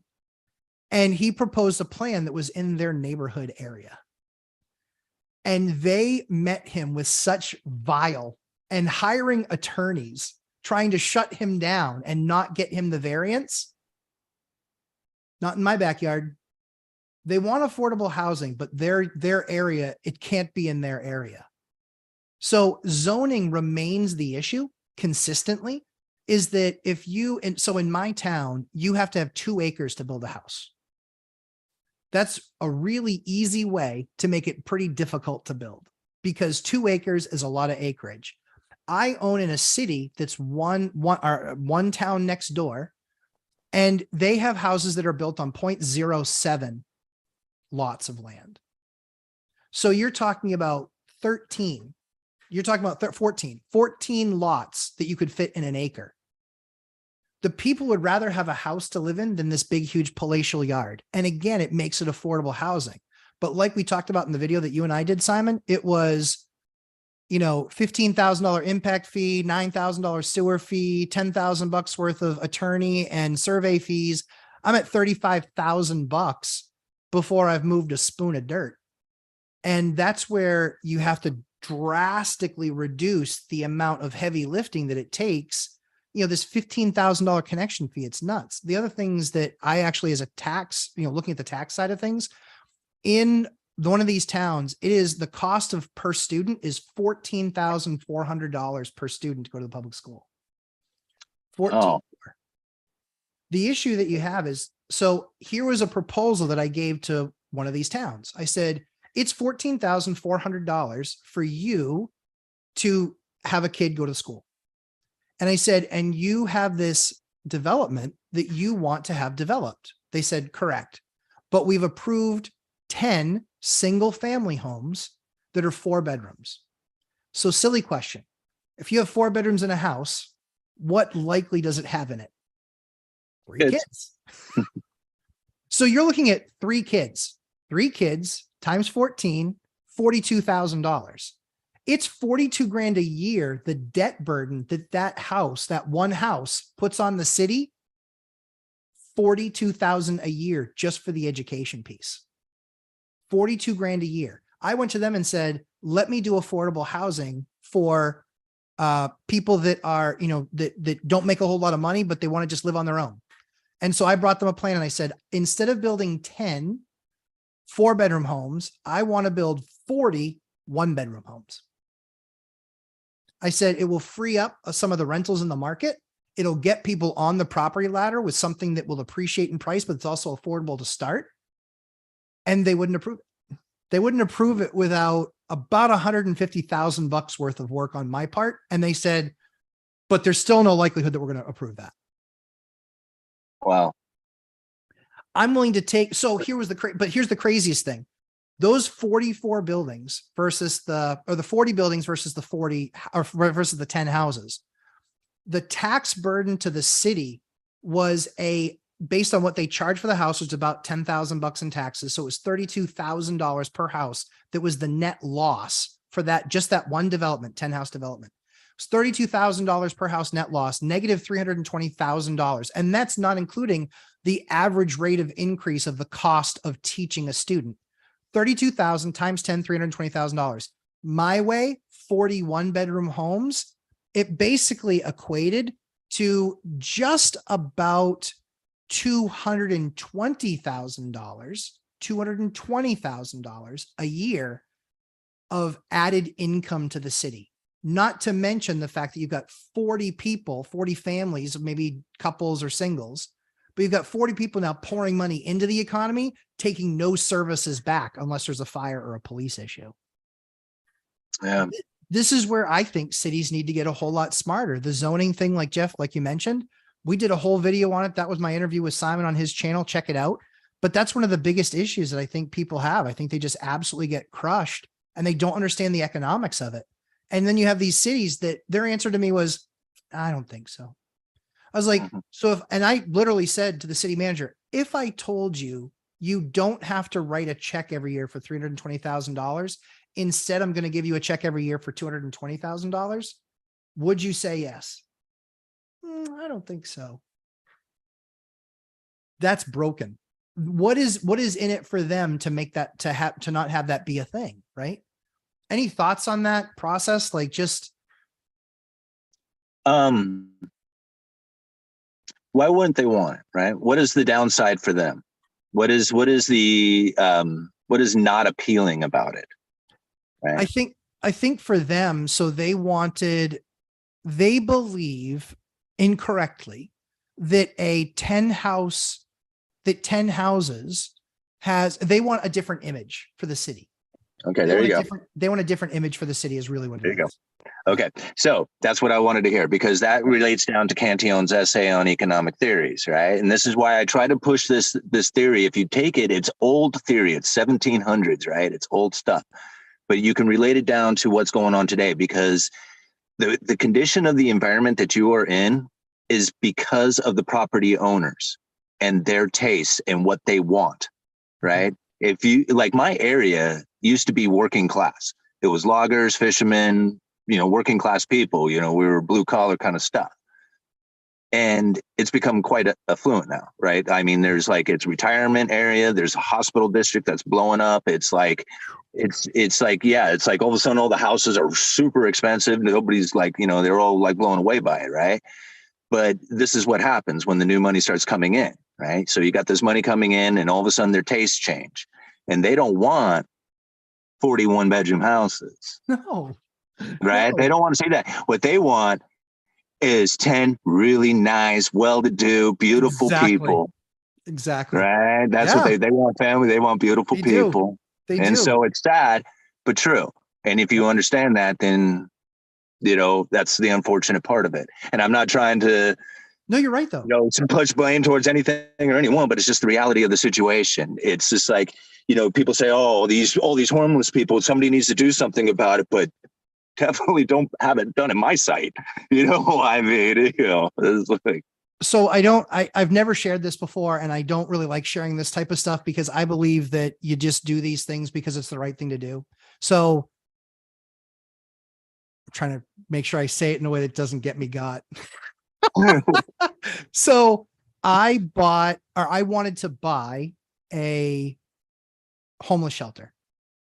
Mhm. A city was running it and they couldn't staff it properly. They couldn't run it properly.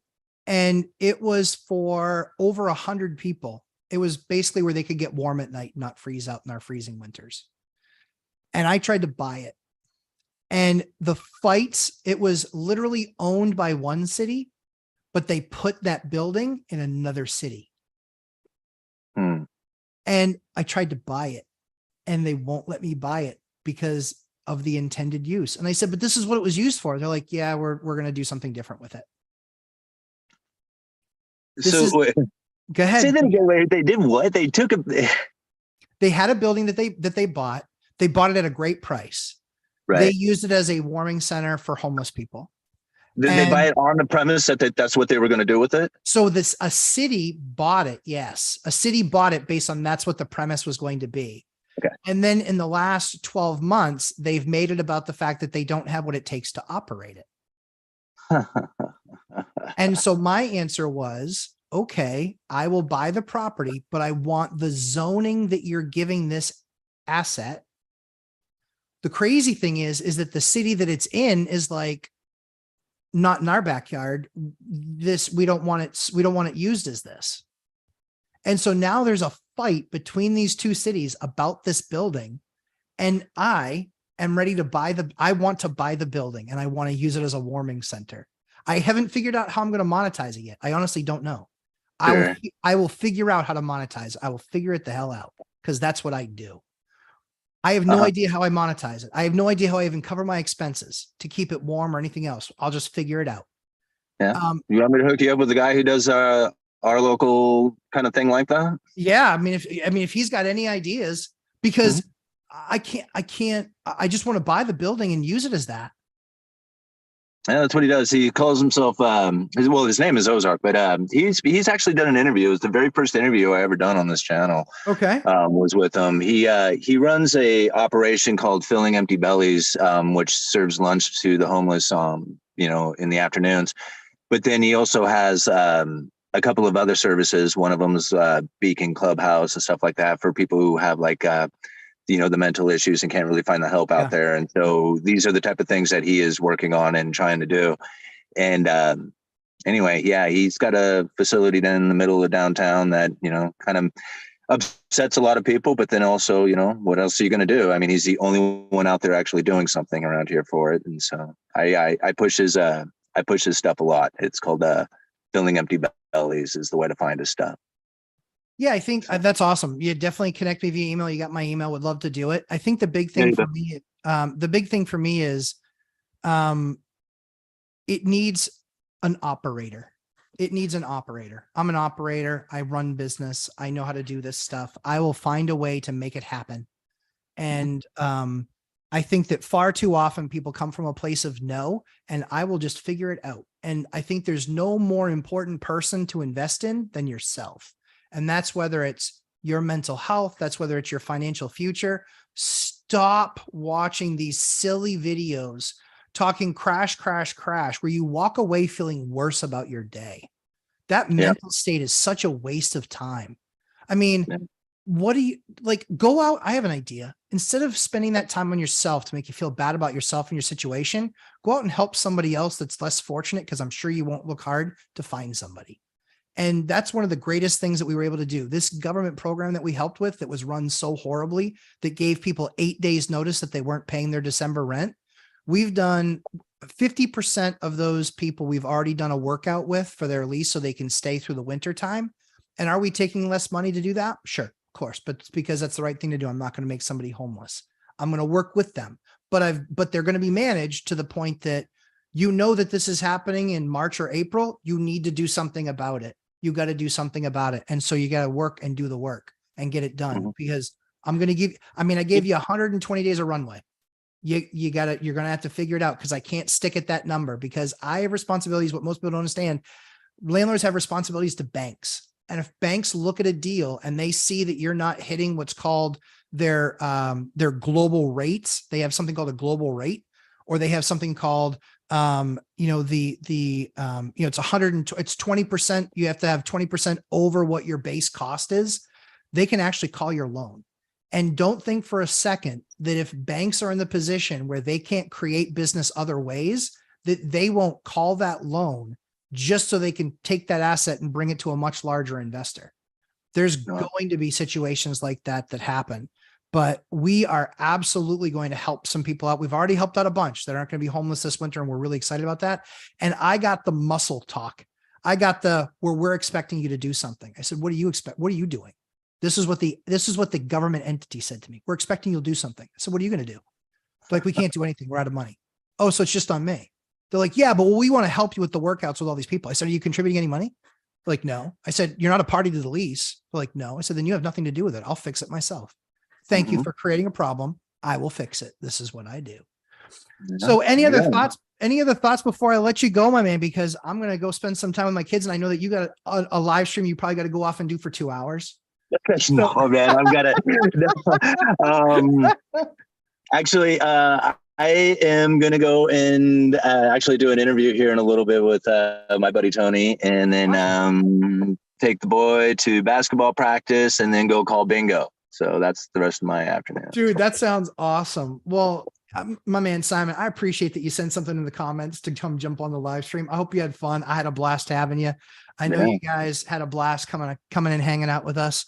But yeah, we're going to, like I said, landlords, if you guys are going to be landlords, you got to recognize this. With that, you have a responsibility. And I recognize that you have to run and operate your business. And that is true. The idea is that as you build your business on proper principles, that you'll be in a position where you can help more and more people out. And so we have taken that very seriously for 20 years. We just were doing it wrong for a long time. And so something that we're trying to do now is we're trying to work with Section 8 or housing or government programs, because we did a worse job of trying to help out the individual. And that's one of the things that we recognize, that if they have a caseworker and they have an individual that's involved, that's responsive, then we will be more than happy to be part of that person's journey. But if you're not, and you're not going to play and participate, then we don't need the extra work and more work to do. So, Simon, as always, thanks for coming and hanging out with me. I appreciate it. Yeah, bro. Thank you, man. It's been fun. I can do this every day, man. I know, right? Like, yeah, we're so broken. Like, we can talk about this stuff forever. So Simon, my man, I will let you go, and then I'll finish up with my folks here. Cool. But I appreciate you, my friend. Yeah. You take it easy, bro. Take care, Simon. All right. So just kind of closing things up for everybody here. Like I said, I'm a huge fan of Simon's. I'm honored that he would want to jump on and kind of spend the afternoon with us. Happy to have done that. And you guys get spoiled on my live streams. That's the fact. Like, you guys get Millennial Mike, you get Dion Talk. Now, uneducated economists. Guys, be encouraged. Like, we are, as landlords, it is our responsibility to run and operate a proper business, to make sure that the tenants that we have are in a good spot.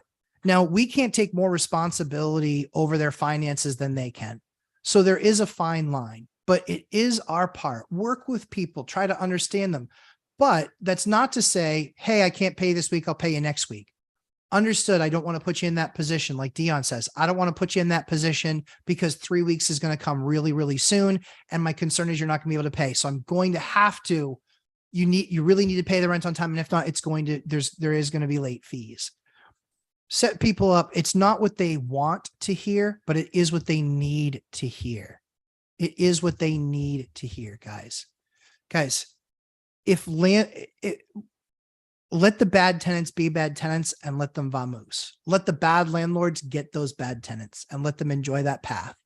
Because the people that want to work, the people that are part of programs, the people that have done the work to be able to be in a position to afford that rent, they're doing their part. We need to do ours, make sure we're taking care of our tenants, doing good things, updating the house, but don't ever blame the tenant for not paying over what you're requesting of them. And that's why you can't do the work on the house. That's on you. That is on you. It's like when they say there's going to be a financial shortfall with the government. You can overpay your taxes anytime you want. Anytime you want. You can give the IRS a donation. I paid you 20. I'm going to give you 20 more because I love you. You guys can overpay your taxes all you want. It's incumbent upon us, the people of this country, to help out our fellow man and tenants and do the right thing by them, do the right thing for them, but also hold it to a standard. It has to be. It's a relationship that is bidirectional. And if you haven't raised your rent and you haven't done the things that you need to do to make sure that building is in good operating position, then that's what the contract is, right? That's what it is. So you need to make sure there's nothing wrong. We have to, by law, by the document that we sign with those banks, we have to make at least X profit. And if not, they can call the loan. What do you think is going to happen when the bank calls a loan? Let's play it out. Bank calls a loan. You can't come up with the extra capital because you've been low on your rents for all this time. They then force you to sell it. Then you sell it. The guy that buys it, or the person that buys it, or the entity that buys it, guess what happens? They're going to raise the rents anyway, and that tenant's gone. By trying to save the tenant, you put them in a position where they could only fail. This is why you've got to do the hard things and have those conversations. Give them the opportunity to pay more rent. Give you the opportunity to make sure that you have the available dollars to keep the property good, to keep it in good standing. Do not be one of those landlords that does nothing but raise it. And then when something comes time, like a roof, and you can't do it, don't be in that position, because then you haven't really fulfilled your side of the deal. So I hope you guys had a great time with me today. I had a blast with you. It was so much fun. Really a good time. Thank you so much to Simon, Uneducated Economist. I had a whole deal work up that I was going to show you guys, but man, I'm tired. It's been 2.5 hours, almost 3 hours. I'll share that with you guys sometime this week. I think we're doing something on Dion's channel on Friday, Three Amigos, I think on Tuesday. But yeah, we'll do something fun. I appreciate you guys. Appreciate you hanging out. We continue to do this together. But yeah, just have an awesome rest of your day. Take a break from your problems today. Just relax. Be like Bob. When I say, what about Bob? But be like Bob. Just take a vacation from your problems. I promise they'll all be there tomorrow. Just relax. Spend some time with family. Hang out. Remember why you do this. It's going to set your family free financially, probably forever. But build it on the right principles. So that's all the preaching I can do for you for one day. I appreciate y'all. I appreciate the time that you give me, and the time that you invest in the channel. And I hope you guys all have an absolutely fantastic week. But yeah, we'll continue to do this together. As I always say, we try and create great content for you. Please make sure that you like and subscribe. Go check out that video on Simon's channel too. It's a long video. If you know my story already, skip the first half hour. The last hour, we just cover all market stuff. And it's a lot of what we put in. Hyder, buddy, send me an email, lumberjacklandlord@gmail.com, lumberjacklandlord@gmail.com. Send me that. We're going to set up some time this week. We'll get together. If not this week, then the following week, we'll make it a Christmas present for everybody. But want to thank you and make sure that everybody knows who Hyder is, because you're a big part of our community now. So we'll talk to you guys soon. I hope you guys have an awesome week. Take care. See you guys.